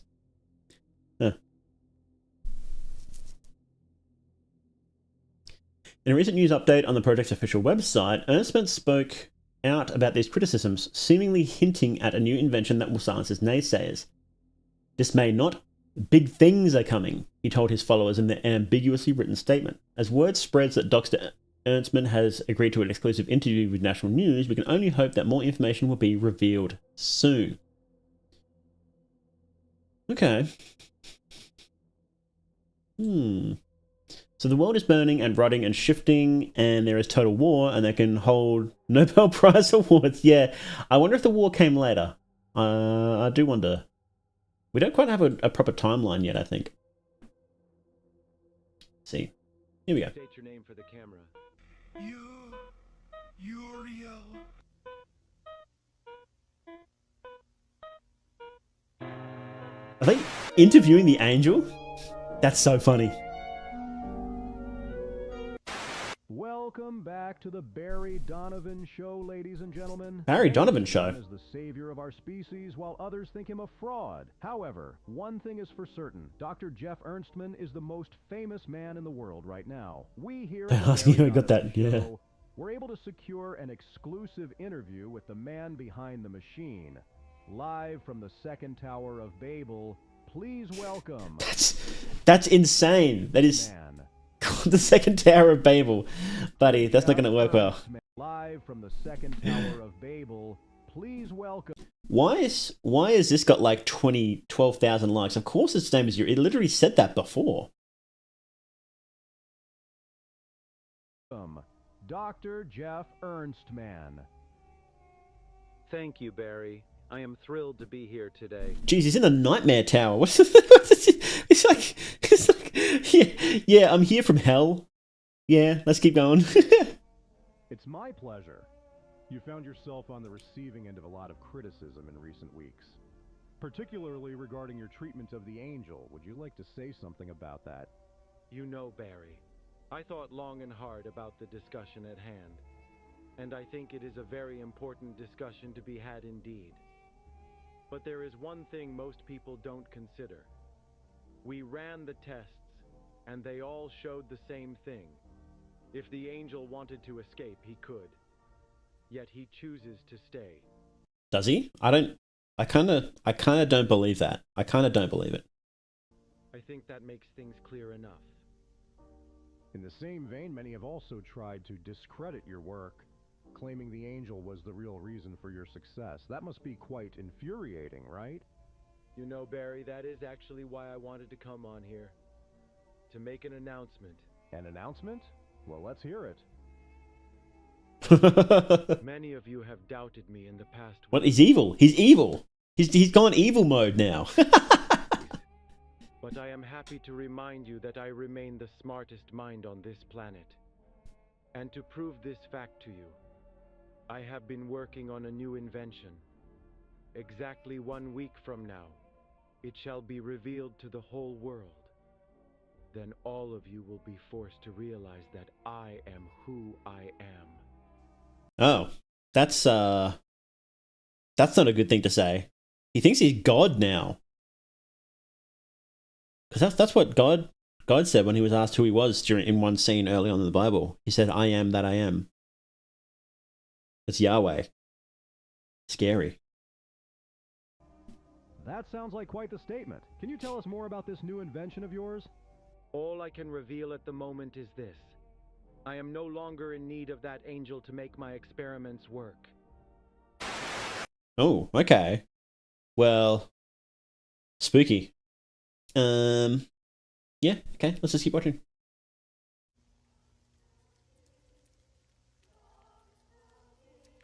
God's coming, huh?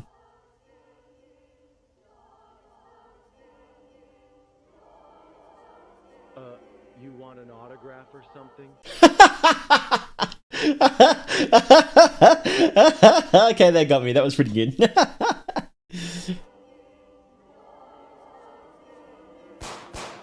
Oh.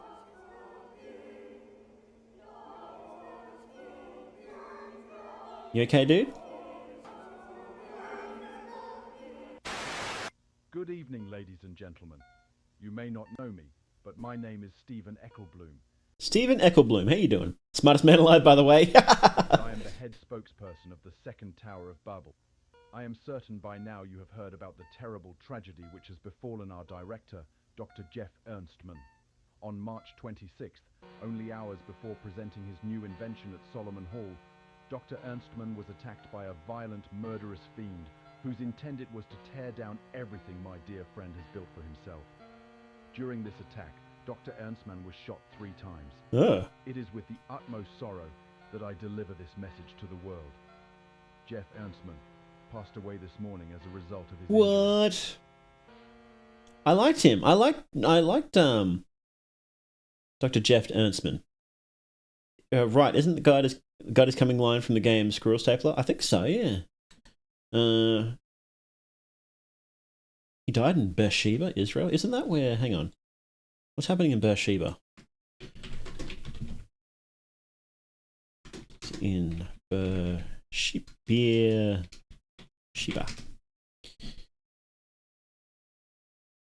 The Battle of Beersheba was a battle involving the mounted charge by the Australian Light Horse Brigade, breaking through the Turkish defences to capture the strategic town and its vital water wells. Oh, I remember that.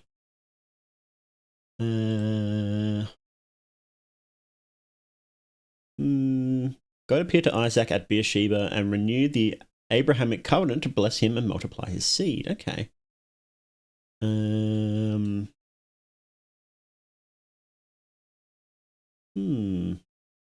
Beersheba marks the southern boundary of ancient Israel.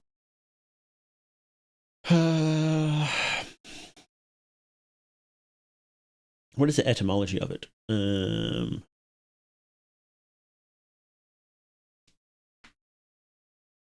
Actually, I kind of don't care.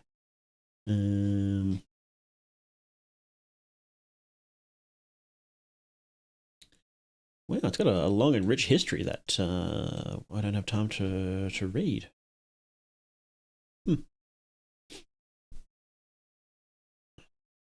Okay.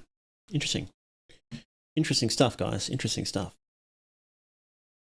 Can his hair color stop changing? Because I figured that would be a simple prompt. You'd think so. I feel like, so when I was doing a little bit of test with it, you would say, like, give this guy blonde hair. But that means everything from, like, super light blonde to, like, dirty blonde. And sometimes even white. And it's like, okay, well, how do you get it to be the exact same color each time? And it's kind of hard to do that using Midjourney, if I recall. Maybe they have it a little different these days, but yeah. So it's sort of, there are ways in AI to say, like, here is like a reference image of a guy, draw him doing something else. I don't know if you can do that on Midjourney, is the thing, but yeah, it would be worth, if you're doing a series like this, it would be worth, like, nailing a design for some of the characters and saying, like, look, this is how you draw, like, every other time saying, like, use this reference image to draw them in this different pose, because that would make it so much more visually consistent, I think. Yeah. I sort of don't know how you would do that, though. Can you do that?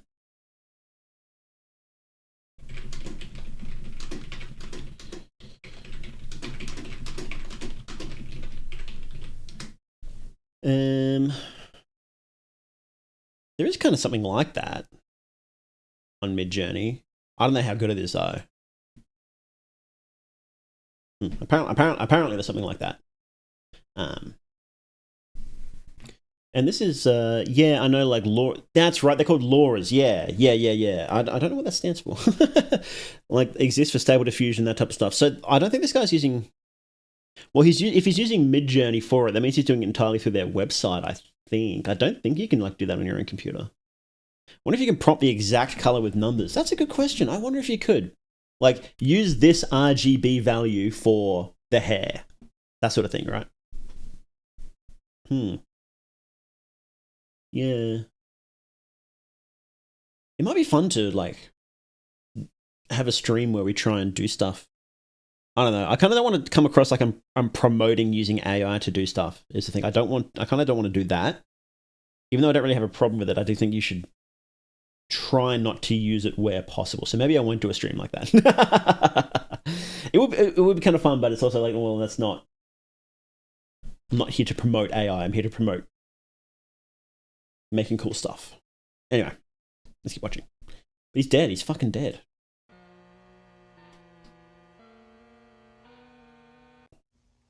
Hang on.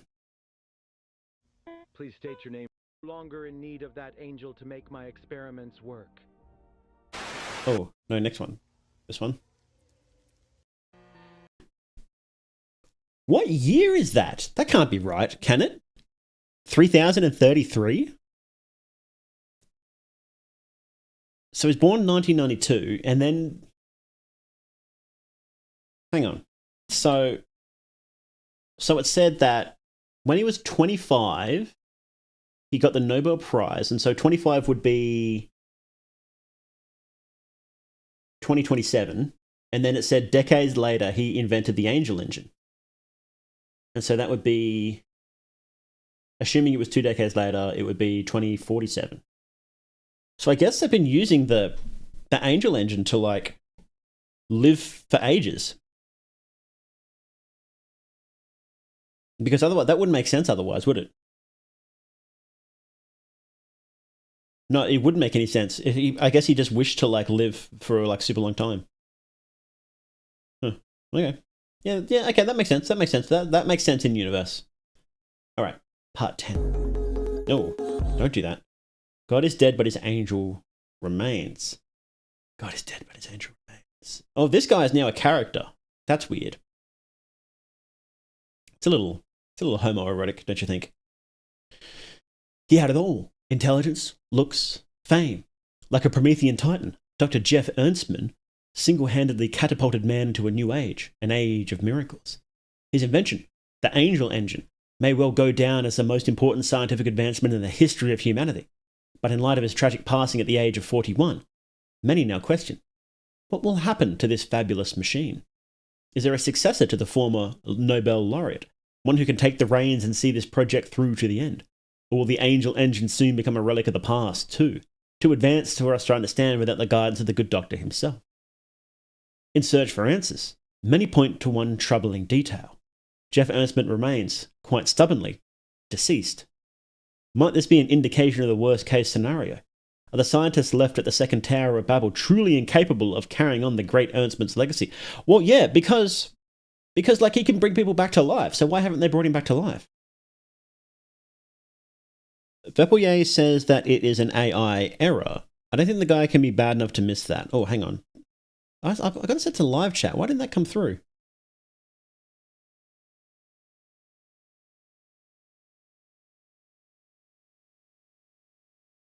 I just missed it. Never mind. Being claimed as 41 kind of mess. Yeah, what was that? Hang on. We have to look. Oh, okay. So I guess they just exaggerated when they said decades later then. He was only 41. Fat Finger the 3? Yeah. Whoops, there's been a few other spelling mistakes and whatnot throughout this, so yeah, it happens. It shouldn't though. It shouldn't though. That's your job as a creator. But honestly, look, most people who do analog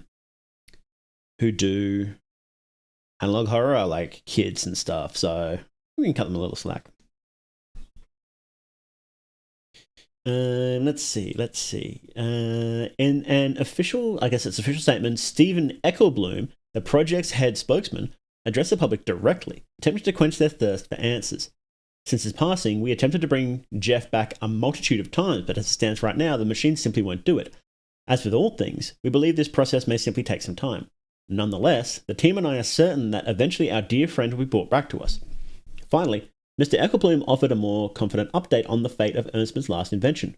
Tragically, Ernstman, who was attacked mere hours before the invention's grand unveiling, was robbed of the opportunity to reveal his newest creation to the public. As for Jeff's last invention before his passing, we have not forgotten about it. Far from it, in fact. We were able to move the grand unveiling to April 1st. The venue remains Solomon Hall. With the recent events unfolding, the whole world is looking to Beersheba for answers. What will happen on April 1st is anyone's guess. One thing is certain, however, although God may be dead, his angel remains.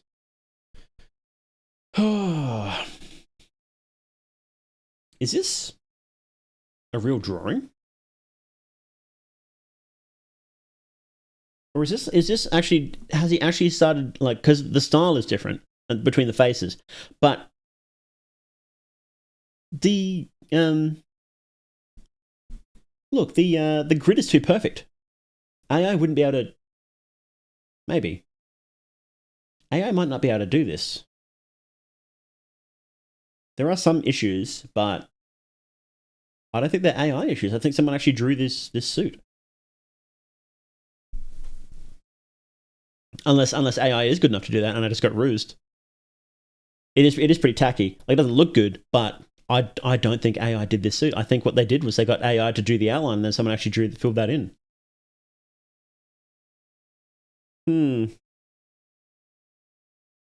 Because it's too perfect. AI wouldn't be able to do that. Wow. They are growing. His arm is broken. Is it? The hand? The left hand? Hand in the pocket being the same color as the suit. Yeah, but AI would fuck up the grid, though, is the thing. I guess this is kind of weird. Maybe AI can do grids now.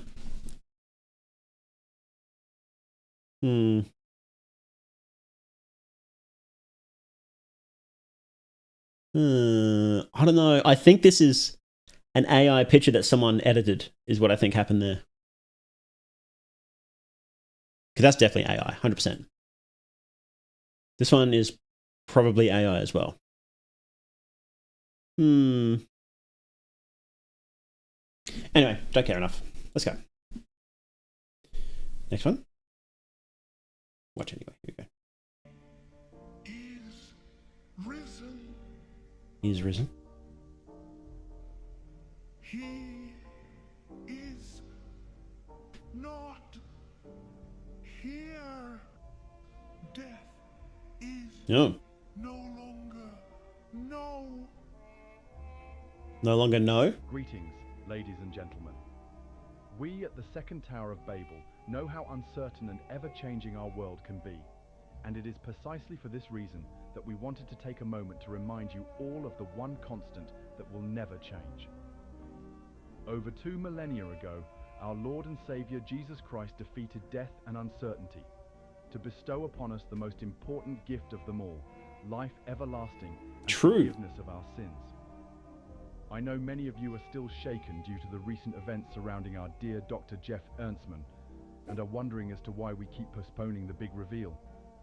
The truth is, the good doctor's absence has grown quite palpable in our science laboratories, and we still find ourselves unable to operate his latest invention. But do not dismay, for just like our Lord and Savior ultimately defeated death, we, at the second Tower of Babel, believe, without a shadow of a doubt, that Dr. Jeff Ernstman will be triumphant as well.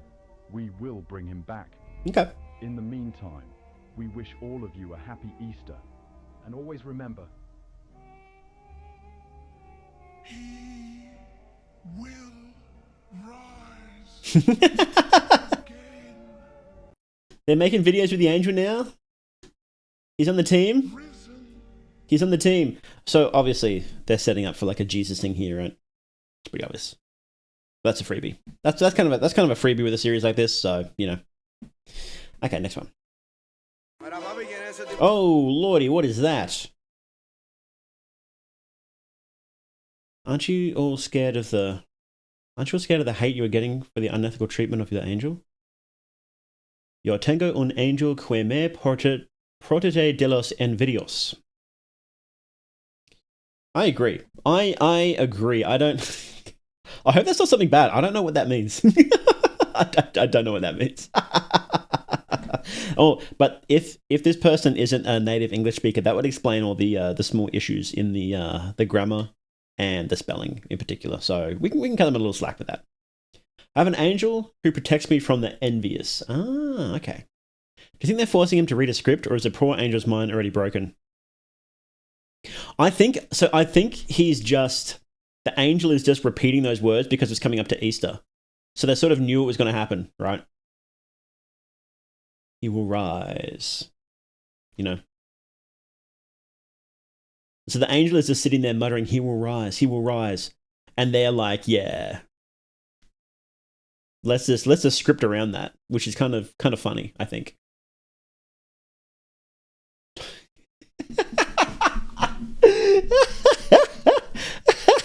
Okay, this is pretty funny.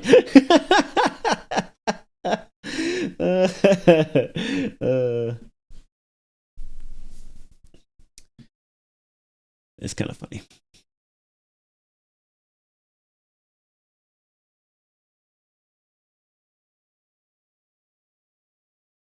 Let's build a second tower that goes in the sky. Yeah, they're going full Satan, but still decided to name it a second Tower of Babel. It's kind of hard to know exactly what they're doing.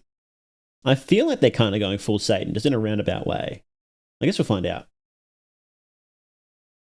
Okay. Oh, that's creepy.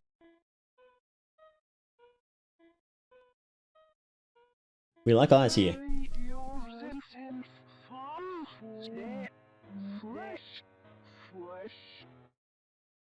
Oh, hang on. Ha ha ha. Why the shocked faces? You didn't really think I'd miss my own invention's big unveiling, did you? He returned. He returned. He returned, guys. He returned. Yo, no way. No, he returned. No. Now, without further ado, let me present to you my blessing upon this world. The world's first artificially created angel. Oh, artificial angel. That's kind of a cool twist. Would you be so kind and tell the audience your name? Baracchio. Baracchio. Oh, don't. Good evening, ladies and gentlemen. I am standing here outside the walls of Eshel Prison, where mere hours ago, authorities have reportedly found the deceased body of Jensen Goldstein, also known as the Solomon Hall shooter. Goldstein had been housed in the maximum security. What is Eshel? Eshel is a non-profit organization in the United States and Canada that creates community and acceptance for LGBTQ Jews and their families and Orthodox Jewish communities. What does that mean? I don't think that's the one it's referring to. Eshel definition means a tamarisk tree or a grove of trees. Tamarisk tree holds symbolic significance representing stability, resilience, and hospitality. Concept of an inn or place of lodging. Okay. Well, that makes sense for a prison name, I guess. Huh. Okay. Shooter, deceased body of Jensen Goldstein, where mere hours ago, authorities have reportedly found the deceased body of Jensen Goldstein, known as the Solomon Hall shooter. Solomon Hall shooter. Goldstein had been housed in the maximum security facility after he became the prime suspect in the assassination of Dr. Jeff Ernstmann. Yeah, we saw that. We did see that. This was that dude. I thought it was a chick. Well, though the cause for the suspect's sudden passing remains yet to be confirmed, whispers claim the death had been of inflicted nature. Coincidentally, Goldstein KYS themselves. After Dr. Jeff Ernstmann's miraculous resurrection and return to the spotlight. Spooky. Why? Why hide?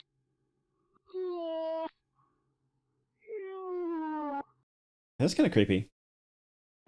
That was kind of creepy. We're finally getting to stuff that I kind of like.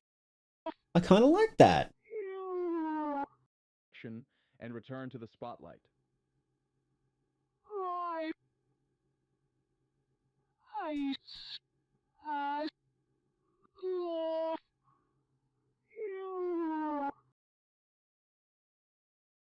That was good. That was actually good. So you can see that's part of, like I said before, how creators will often grow a bit as they work.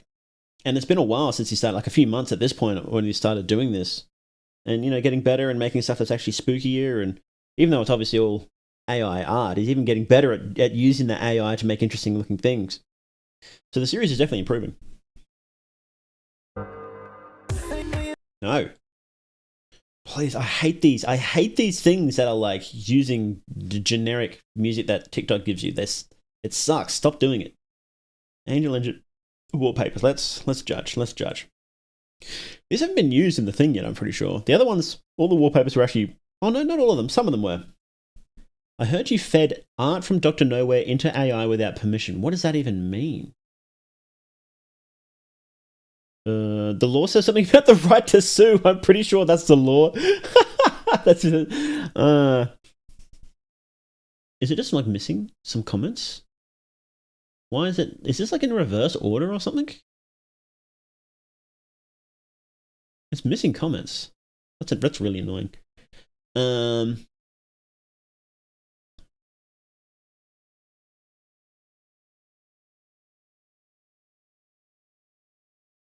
Well, did they? Like, I heard you. Like, that's a useless comment. That's what I don't like about this sort of stuff. It becomes a witch hunt. Someone will say, "Oh, you did this," and then people go, "Well, this is a fact, right? I'm just going to repeat it." But they'll repeat it in a way that is like deniable. It's like, "Oh, I heard you did this." Like, did you? Did you really? Did it come from a reliable source? If so, then post that source. If it didn't, then don't post it. Like, maybe you did. I don't know. It's very annoying. Very annoying when people do this. TikTok's my favorite angels. Yo, except Dr. Ernstman. Forgot his name, but fuck that guy. We're watching. He just died and then he came back. So we're watching him. Is it really? It's not just. There's no way it's just Dr. Nowhere. So what is likely is that whatever AI used, if this is even true, it's likely that Midjourney or whatever trained off of a data set that included Dr. Nowhere's art, is what I would think. If this is even true, that was probably how it happened. And so it's like, I heard you fed art from Dr. Nowhere into AI without permission. Like, that doesn't mean anything. Like, that's not how it works. You can't just say, hey, Grok, feed all of Dr. Nowhere's art into here and make me something based on it. Like, that's just not how it works, you know? And it's very frustrating when people say these things, because it makes it harder to have a real discussion about AI, about, you know, its negatives, its positives and negatives. It makes it harder to make a conversation about that when people are just repeating nonsense that is almost certainly not true. Because that's just not how it works, as far as I'm aware, you know. Maybe you did, maybe there is some way to do that, but I'm not aware of how you could possibly do that. And there are real criticisms about this, you know, but that doesn't seem like one of them. So, oh well, pick up a pencil. Commission an artist. I think at this stage, yeah, I would be, any money I'd be making for it, I would be pumping back into artists. What happened to hiring artists? Oh, apparently they were gonna, where was it? Here. No? Here. Apparently they were gonna hire an artist. He did, but the artist was racist and sold some of the drawings for Angel Edge with every artist's permission.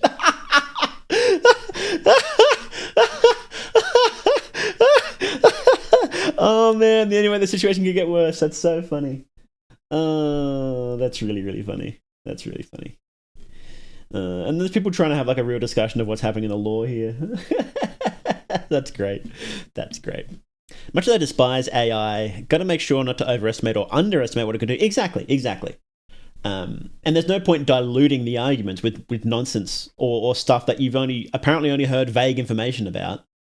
It just makes the whole conversation really annoying for everybody else, you know? So, if you're not sure about something, either be very, very clear or don't say anything at all, okay? That's why I preface comments that I don't know, where I'm not sure about something. That's why I preface it so much by saying, I'm not sure about this, take it with a grain of salt, because I don't want to sit here and say, yes, I'm an authority on this thing that I know barely anything about. I don't want to be a person like that. I find it very frustrating when people are like that, so. At least the creator is deciding what's going on with the story despite the visual. Yeah, so it's not, this isn't 100% AI. It would, and I don't think AI is going to get at that level for a long time. People are trying, don't get me wrong, they're trying.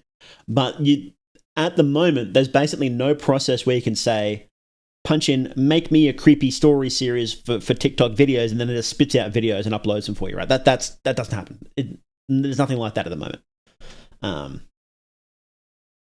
You still need humans in the driving seat at the moment. Who knows? Maybe we'll get it soon, but we don't have it yet. So watch. Oh, hello, this is spooky. To awaken your angel engine. Step 1. We're back to the classics. Your main frame. Step Oops. 2.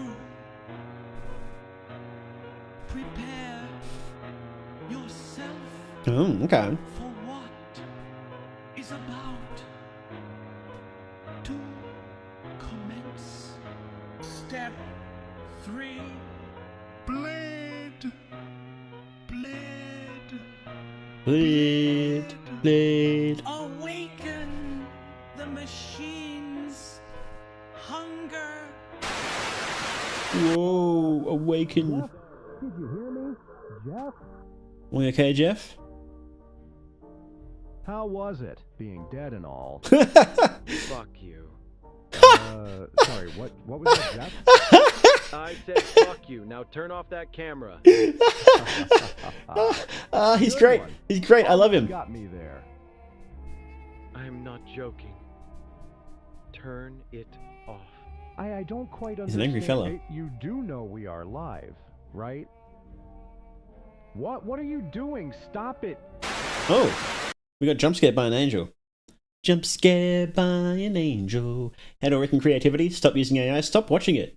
These people come onto every video, watch it, comment, give it interaction. If you don't like something, it's quite simple.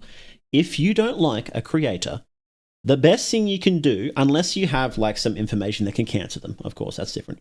But the best thing you can do is to mute or block them and to never, ever, ever, ever, ever interact with their stuff. That's the best thing you can do. Right? So just stop watching.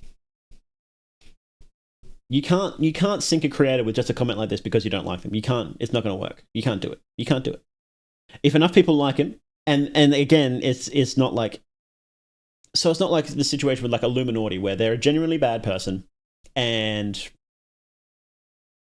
the public perception has shifted and nobody likes them, right? And so every comment is bagging them out. That's a different situation. In a situation like this, when there's obviously a lot of people that like watching them, still, even though they know it's AI and it's obvious, and he doesn't hide it, like he doesn't even pretend it's not AI.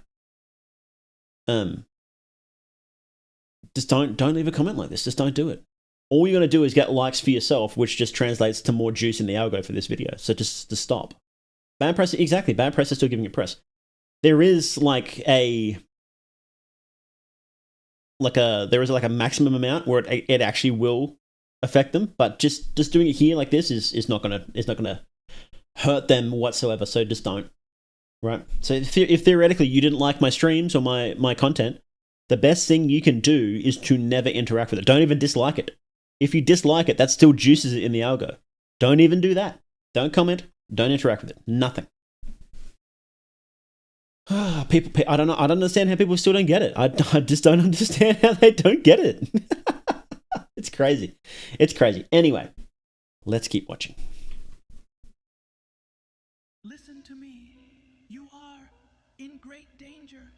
Are we? I have traversed the gulf of time to bring you this message. He is not I.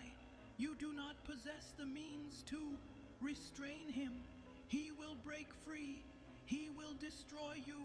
Do not let him in. Okay. Are we back? Yeah.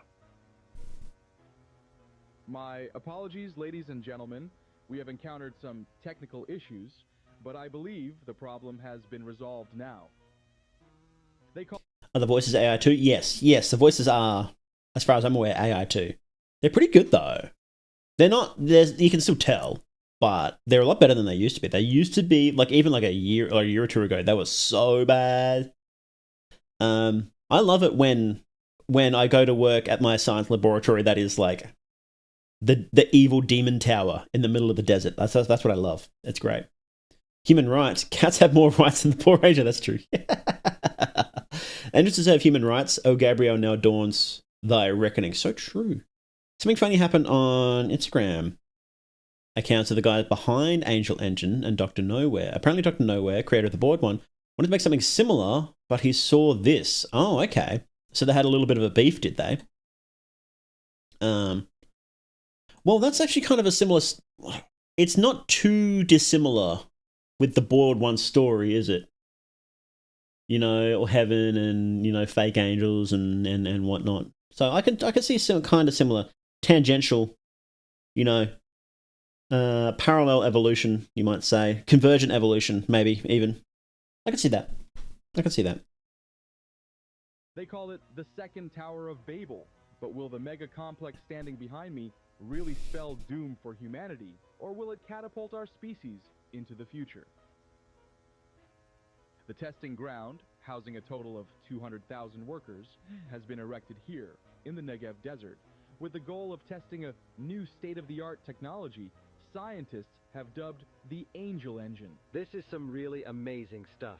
Oh, so this is like in the past. Technology solved essentially all our energy problems, but we are now very... What? Broadcast. Please check out my backup again. Is this like not in the right order? Why is this not in the right order? Hang on. 4. Okay, 5 was missing for some reason. Oh, that's annoying. That's really annoying. Okay. Well, I guess we're just watching this. This one's super out of sync then.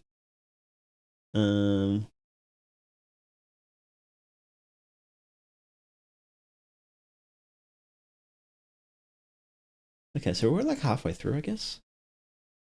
A little over halfway through. Okay. Yeah. Whoops. 5 was on YouTube. I couldn't find any of the ones on YouTube. Why do you need a backup account on TikTok? Why would you need that? Anyway. very close to cracking the process behind the production of artificial miracles. It might be too early to tell at this moment, but if we figure it out, this may very well be the greatest invention in the history of mankind. Says the project's director, Dr. Jeff Ernstman. It is clear that such a technology, if used correctly, could do much good in the world. But in recent weeks, millions of people have flocked online to voice their concern and disapproval as reports suggest an actual sentient angel had been trapped inside the machine. I would disagree with that too, actually. An exclusive interview with Dr. Ernstman, hoping to find out more about this miracle machine and its maker. Listen to me. You Okay. People couldn't mass report if he gets into drama. That makes sense. Yeah, actually, that makes sense. People, they say every website is like, no, we don't do automatic report, like automatic bans or whatever. We don't do that. But then if you get mass reported, you'll just get banned no matter what. That's just how it works. It's unless you're big enough. It's pretty bullshit. It's pretty bullshit. Oh, no, stop that. More wallpapers. I don't care about wallpapers. What's this? Oh no, we're not. No, I can't listen to that. So I'll get fucking pinged. I see. Wait, is this an actual video?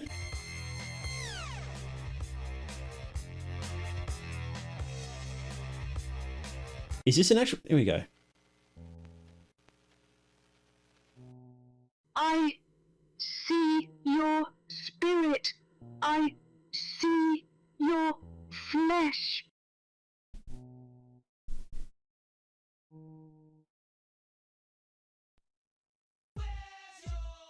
Stop that.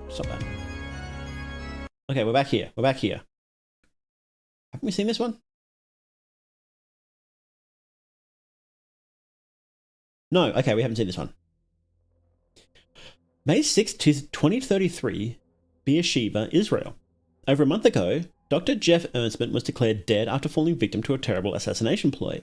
But now he is returned, presenting to the world his newest and biggest invention yet, an artificial angel named Barakiel. What was that music? That's Where's Your Head At? It's a banger.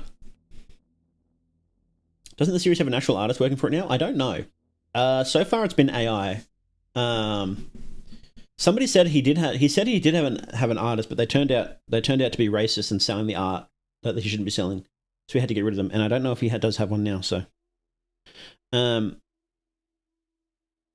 third episode of Digital Circus. What happened in the third episode of Digital Circus? I watched it. I watched it all recently. Was that the one with the? Wasn't that the one where they go to hell?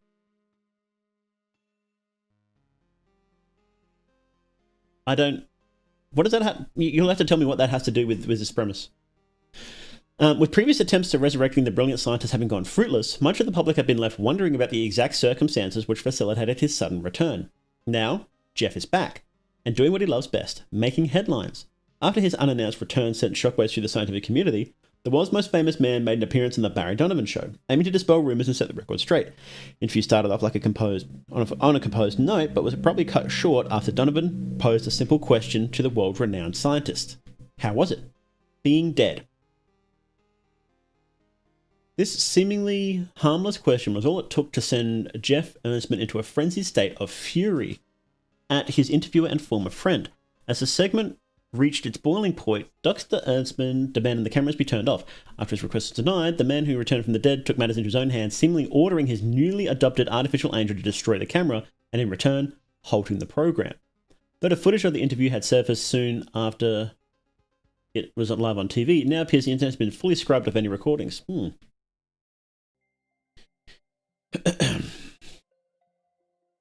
Ernstman himself has not given any statement regarding the recent incident, but his colleague and compatriot, Stephen Eckelbloom, was quick to speak out about the recent event.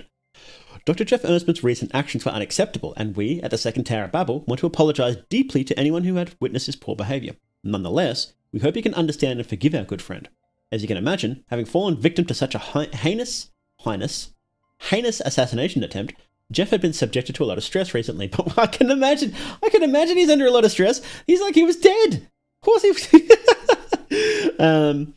Worry not, we at the Second Tower of Babel work closely with him to help him get better. If there's one person on planet Earth which can make it through such an adversity, it is my dear friend, Dr. Jeff Ernstman. The head spokesman of the Second Tower of Babel shared on the institution's official website. With uncertainty lingering, one may only wonder, is he who returns still the same brilliant scientist, or is what remains a mere shell of his former self? Yep, and Pomni and the king get tricked into trying to kill a demon that's actually an angel that the man killed and thus condemned him to hell. That's true. That was pretty cool. That was actually that was actually scary, that episode. That was like the art was really good. Okay. Mr. Ernstman.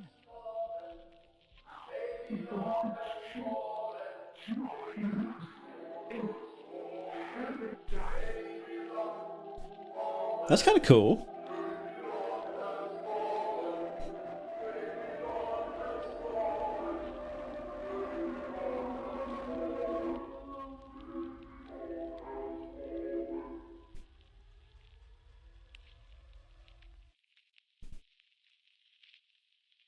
I'm really trying here, Jeff, but you have to let me in first.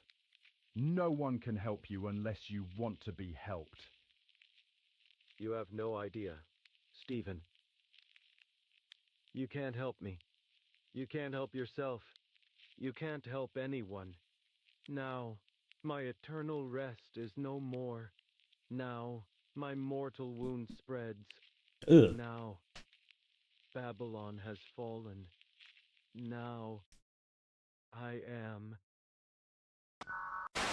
A voice was heard in Rama. Do not listen. Lamentation and bitter weeping.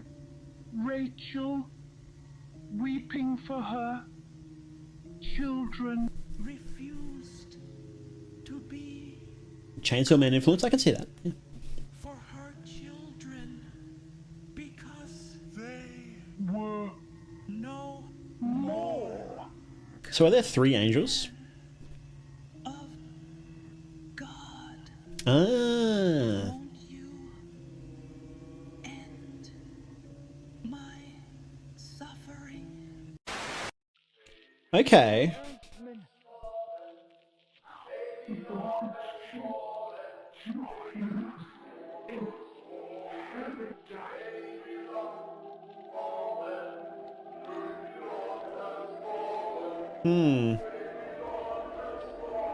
Okay, so But you have to. Can't help me. My mortal wound spreads.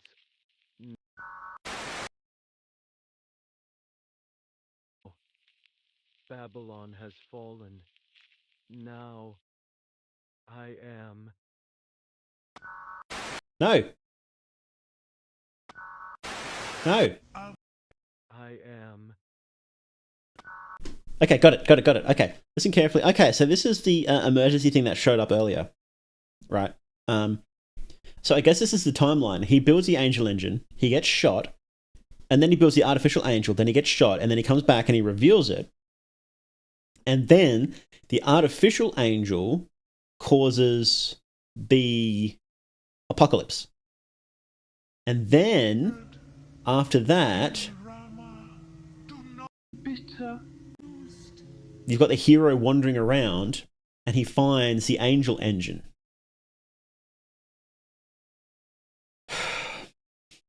To be comforted, That has this angel, the flathead angel, strapped to it. for her So you have the flathead angel, you have the artificial angel, no and I think then you have Uriel. kind man of God. Won't you end my suffering? I think there is 3 angels. I think that was the point of the scene, is to show that yes, there are 3 angels. And So that's the fake one. weeping. To be This one might be Uriel in the future. for her children, because I thought the flat one... Oh, yeah, so this might be... But see, it's suffering. So the angel engine itself is sentient. So I wonder if that's like another... I wonder if that's like another angel. Because this is Uriel here. Right? I think.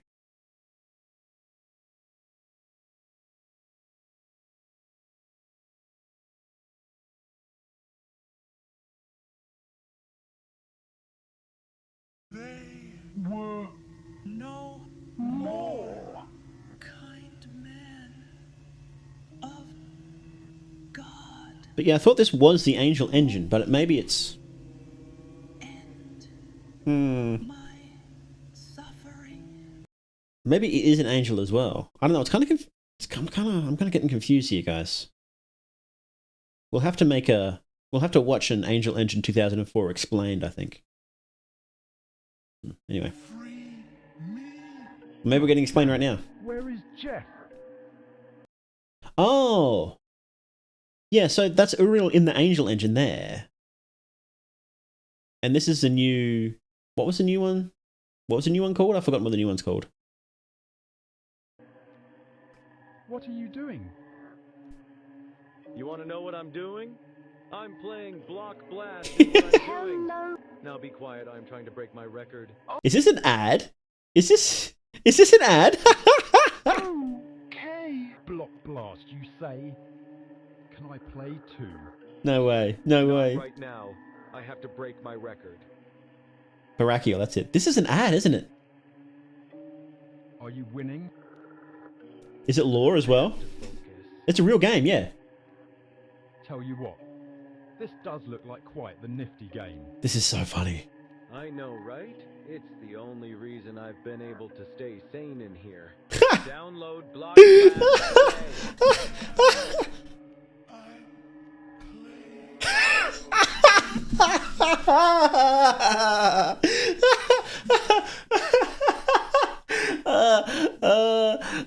The angel's like, can I play? That's so funny. Oh man, this is great. All is forgiven. I'm sorry.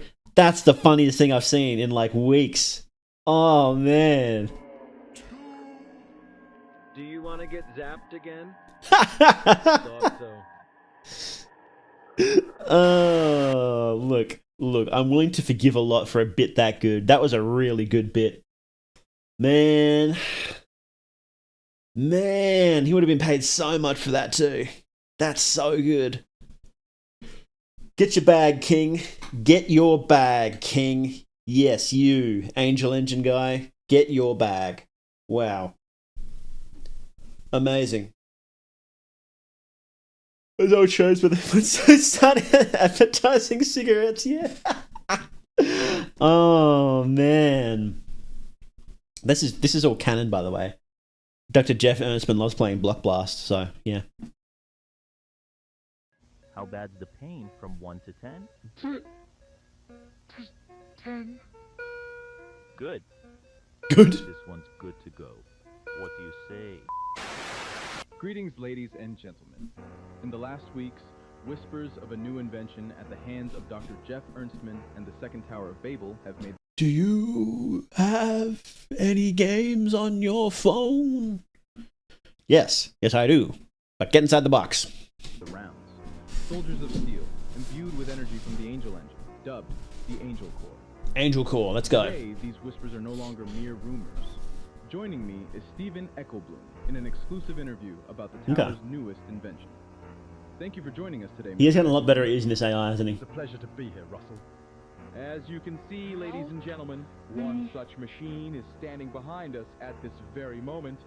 What can you tell us about this new... He must have been doing that thing we were talking about before, the Laura's or whatever it was called, where he actually like had character designs and told it to like, hey, use this and then put it into a different pose because it's... Or he's got an artist to fill in the blanks, right? Because it's looking a lot better. A lot more consistent than it was before. New project, Mr. Eckelbloom. As you may know, we at the Second Tower of Babel work hard each and every day to create a society without problems, where each and every person can live in harmony. Yet our world is an enormous place. Whoa, what is and it there are doing? too many... Oh, don't worry about it. There are too many problems in it at any one time for one single machine to solve. I don't know. These robots function, in a sense, as a smaller, more portable version of the Angel Engine, designed for field deployment. If the Angel Engine is already occupied, or its use is simply deemed unreasonable for certain smaller problems, these machines can jump in and take its place. Yeah, the Pokemon, at this point, you could just like... Surely this guy would know about like the AI music things. So I don't know why he's using the same music each time. It is a little much, isn't it? Ow, that hurts. What is going on? Oh. Get him off me. Oh, now. it should not be doing that. Turn off the camera. Turn it off now. Oh. What? Our reporter's dead. What? I kind of like that guy. How bad's the pain from 1 to 10? Yeah, I liked him. 10. Oh well. 2. Today's special report, National News remembers our dear colleague and friend, Aw. Russell Westbrook. Oh, I like Russell Westbrook. Last week during what was supposed to be a routine interview for this very format. Dramatic scenes in Rome as He's skeletonized that guy in seconds. Yeah, outside dude. the latest G20 summit, things heat up drastically inside the venue. Reports suggest physical altercations between numerous heads of states. Our correspondent, Tina Clark, is at the scene right now with the latest news. Thank you, Terry. Reports are still unclear, but it appears the scuffle broke out during a panel discussing control over the... This looks like art. This looks like real art, with not 7 AI world art. leaders allegedly having taken part in the altercation. We are currently waiting for the specific details to surface.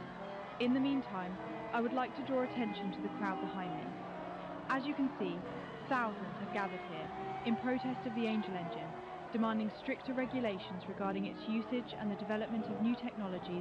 Good luck. Good luck. Good luck. Stop. You stop the fucking guy who has a wish machine and unkillable angels that can skeletonize you in seconds just by touching you. Yeah, good luck. You guys go stop him. Among other reasons, the untimely passing of our dear friend and colleague Russell Westbrook seems to have been a prime catalyst for this mass uprising. With the hashtag Justice for Russell, Did they get his name having wrong? amassed over 20 million posts in its first few days. His name is Westbrook. Public outrage surged even higher after the host nation, Italy, revealed it would be employing the Angel Engine core, the very technology that ended the life of our friend as That's a lot of angels, isn't it? at the G20 summit. Please get back. Don't do it. What is going on? Do it. Today's special report, National News remembers our dear Angel colleague Engine and lost the friend, plot. It's fallen off. 23k likes. What's wrong with the plot? Everything I fear.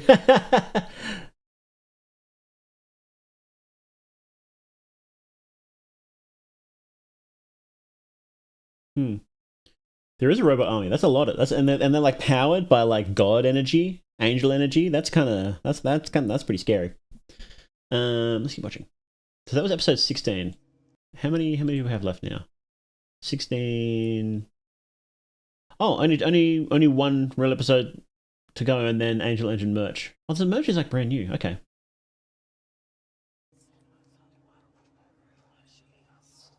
That's the angel. That was kind of a cool shot.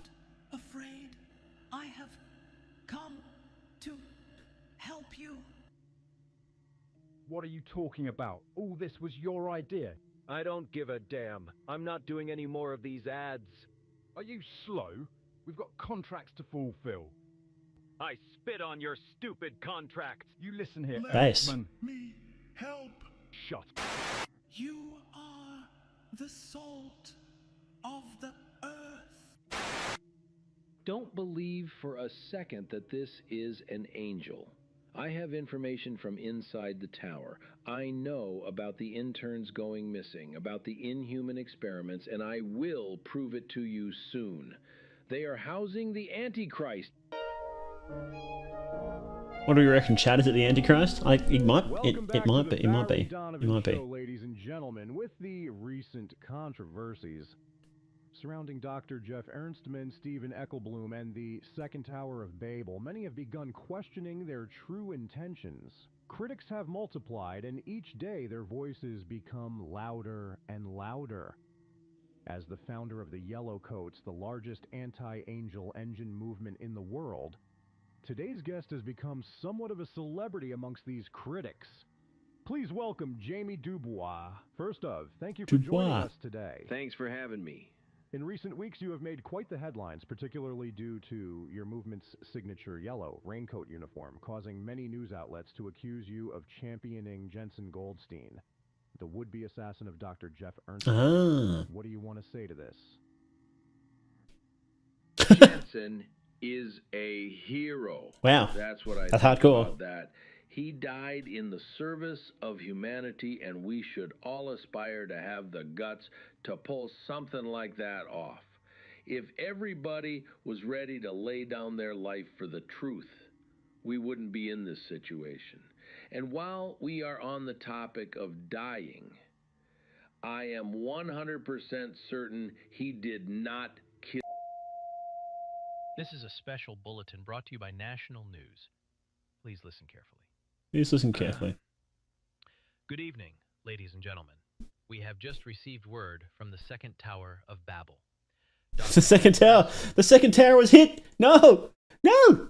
Director of the Angel Engine Initiative has been declared missing. Oh. He was last seen on July 1st. Any attempts of That's not locating good. him since then have been fruitless. Authorities are now asking you, the public, for help in locating Dr. Ernstman. If you have any information that may be of use, please be sure to submit it under www.angelengineinitiative.org/find-Ernstman. Well, we should type that in, shouldn't we? Hang on. Let me punch it in here. Angel Engine Initiative.org/find Ernstman. Oh yeah.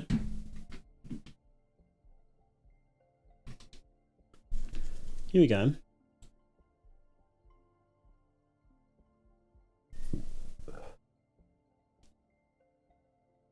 Been missing since July 1st. Possessing information may help them locate Dr. Ernstman. Please enter it in the field below. This is, look, I'm not going to lie. This is a clever way of getting people to sign up for your mailing list. Don't know if anything came out of the original ARG, so it didn't seem so. People were like saying like I haven't received an email yet. So.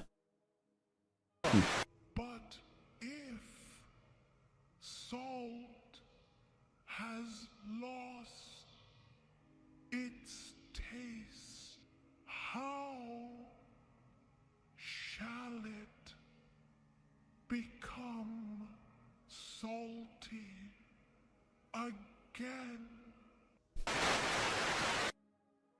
That's actually, I'm positive that's actually a quote from the Bible too. Hang on, we need to find that. If salt has lost its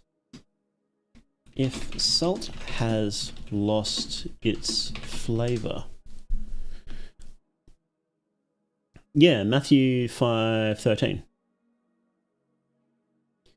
Ye are the salt of the earth, but if salt has lost its savour, wherewith shall it be salted? It is thenceforth good for nothing, but to be cast out and to be trodden under the foot of men.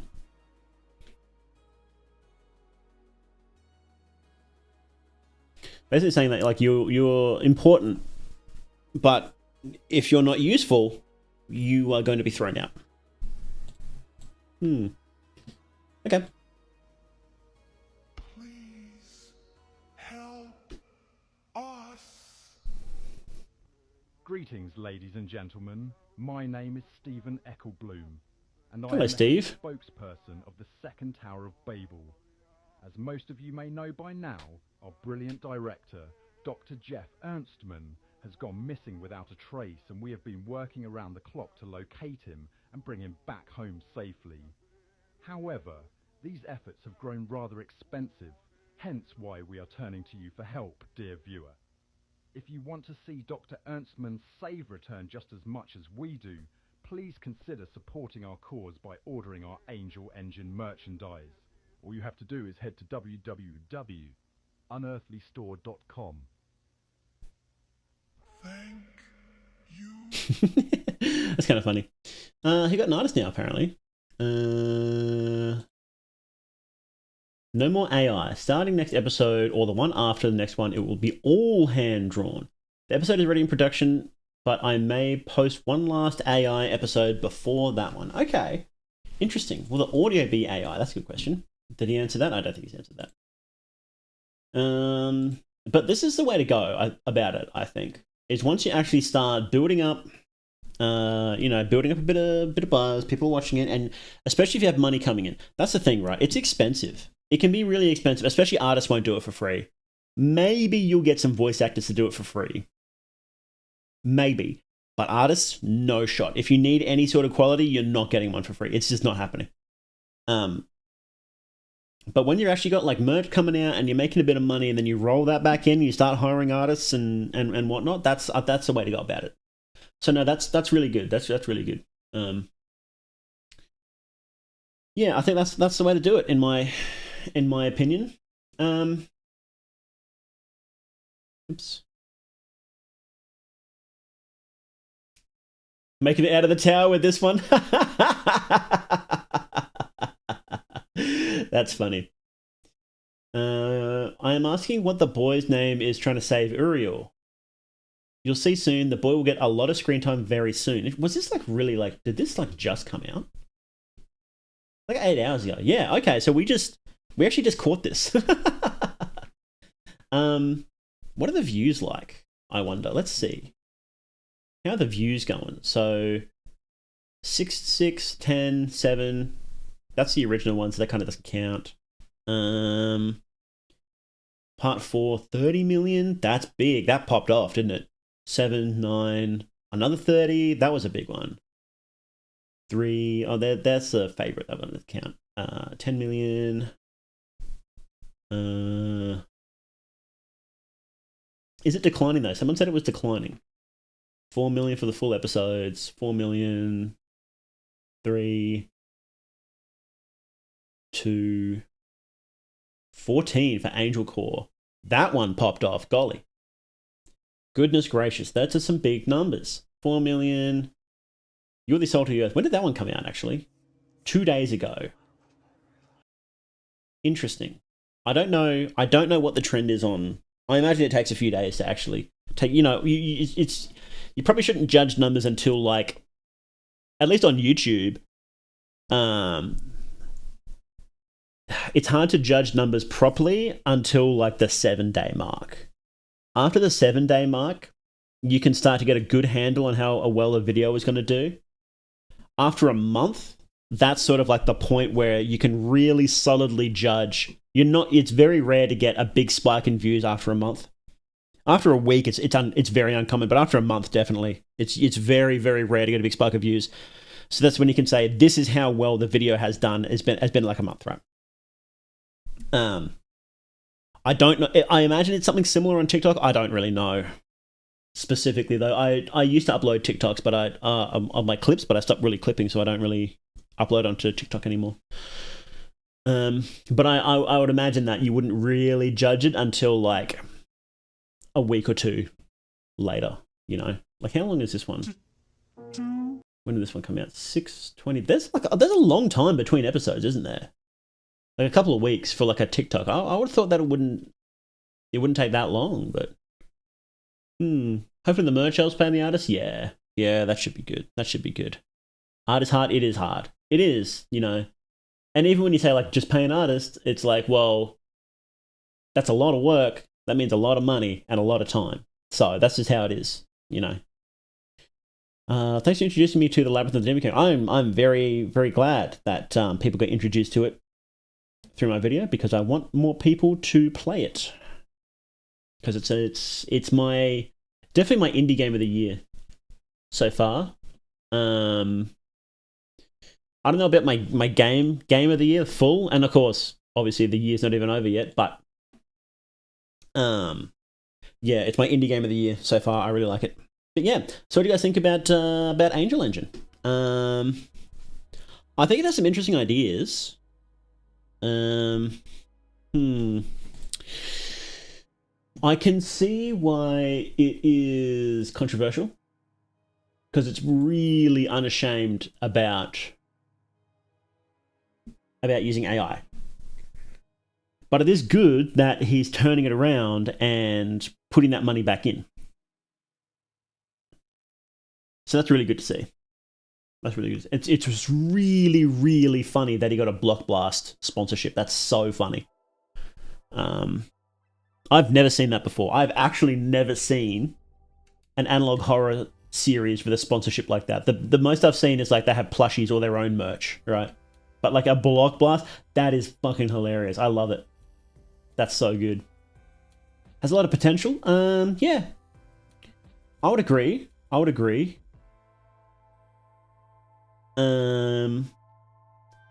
to see where it goes. I want to see how it's going to handle the transition to an artist. I think that's going to be a big deal, and if you got the wrong artist, that would break the series entirely, because analog horror relies a lot on vibes. What is it? Hype moments and aura. And the AI was actually really good at capturing a nice aura. A really creepy aura. That's going to be really hard to capture for an artist. So it'll be really, really interesting to see if an artist can actually do that. So it'll be worth checking back in with this and see if they manage to. I don't know. You know, I'm not sure if they'll be able to be perfectly honest. Like, it's not hard. It's not easy. So I guess we'll see. What did this guy used to do? A lot of that other AI stuff. So movies as Ghibli style.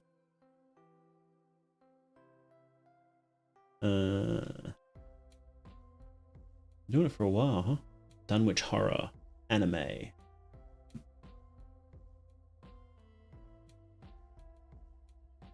Some more realistic stuff. When? So that's no... Did he, like, make a whole bunch of fake anime?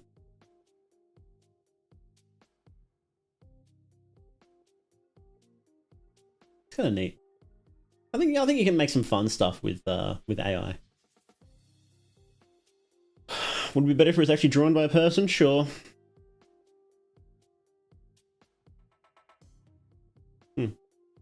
Anyway. This is the most popular. Let's see.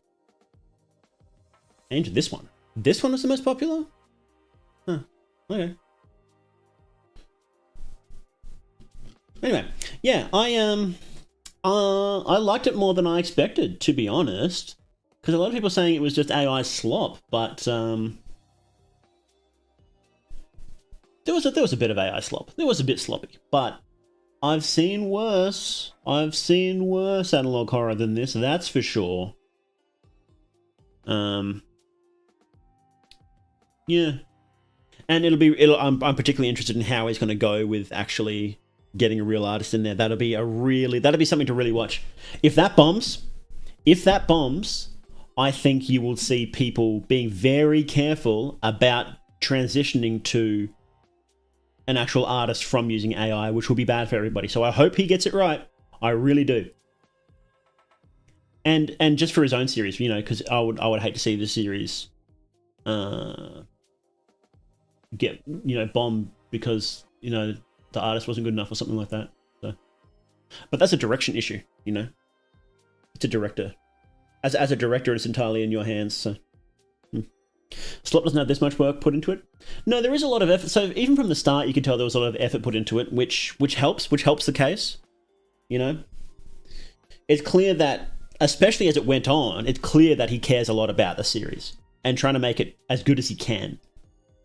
At the start, it was a bit iffy, but as it went on, especially when he started animating it and whatnot, then you could tell a lot of care was being put into it. So, and that's exactly what you want to see. That will save AI generated stuff from being slop. But that's what I was talking about, was the expertise behind it. You know, when you're a painter, like going back to the painter and the camera analogy again, not like you're a good painter, but there's a lot of expertise and a lot of you know why you choose to do certain things. And then if someone comes along with a camera and takes a picture and says, "See, look, it's as good as yours," it's not because they don't have that groundwork of understanding why certain choices were made, right? And that's been the problem with AI, is they don't understand why certain choices are being made because they don't put the legwork in and whatever. But as he's putting more and more work in, you can see it's generally getting better and better because of that. So, it's easy to say get an artist, but who's going to pay them? AI is for people who don't have the time to put out their ideas. Yeah, look, that's the thing, right? That's why I cut people a fair bit of slack when it comes to AI, because, you know, their budget is their time. That's all they've got. And you can say, well, pick up a pencil. It's like, well, or I could just put out this thing really quickly and get this idea out there, and if people like it, then I can try and make some money from it and then hire an actual artist, you know. It's easier said than done. I do think people should try to, as much as possible, to learn how to do these things themselves, right? So, oh, what a weeb! Yeah, we hate weebs here, don't we, guys? Don't we, chat? We hate weebs here. Imagine watching anime. I use AI to generate sketches. Look, I think there's definitely lots of use for AI. I don't think that blindly hating it is smart. I don't think that, and using bad arguments is really bad too. Like where there's those fucking dumb arguments where people are like, oh, it's getting rid of all the water. It's like, are you people like stupid? Like, it's a stupid argument. And when you make a stupid argument against something, you're arguing for it then, aren't you? You know?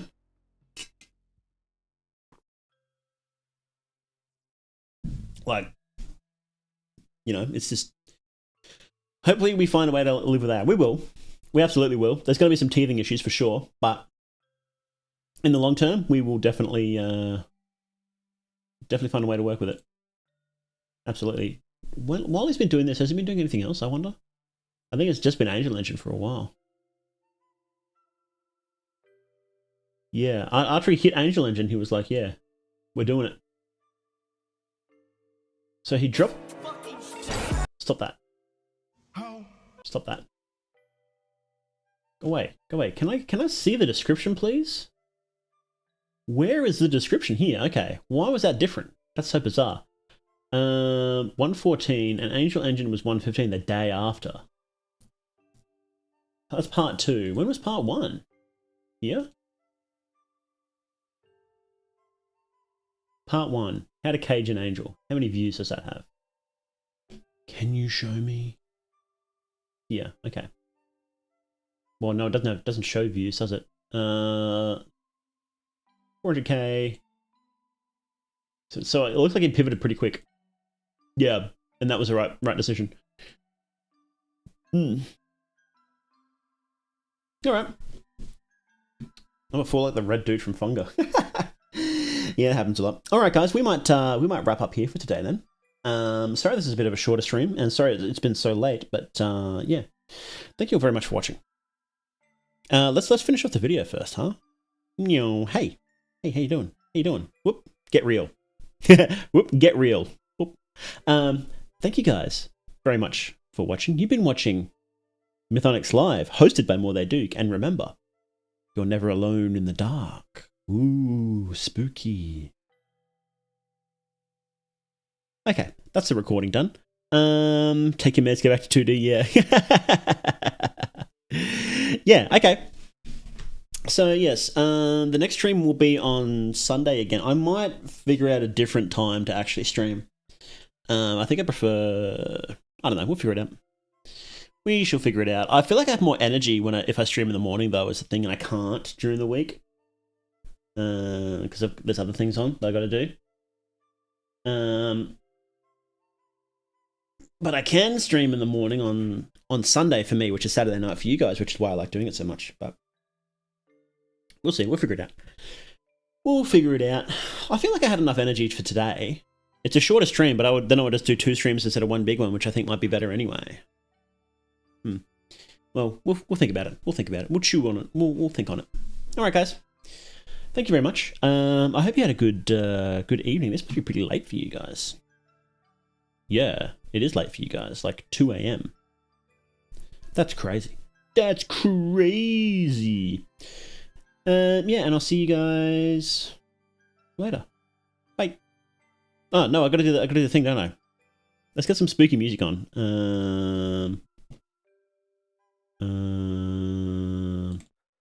This will do. And then we'll go here. And then we'll go... You've been watching Mythonics Live, hosted by More They Duke. And remember, you're never alone in the dark.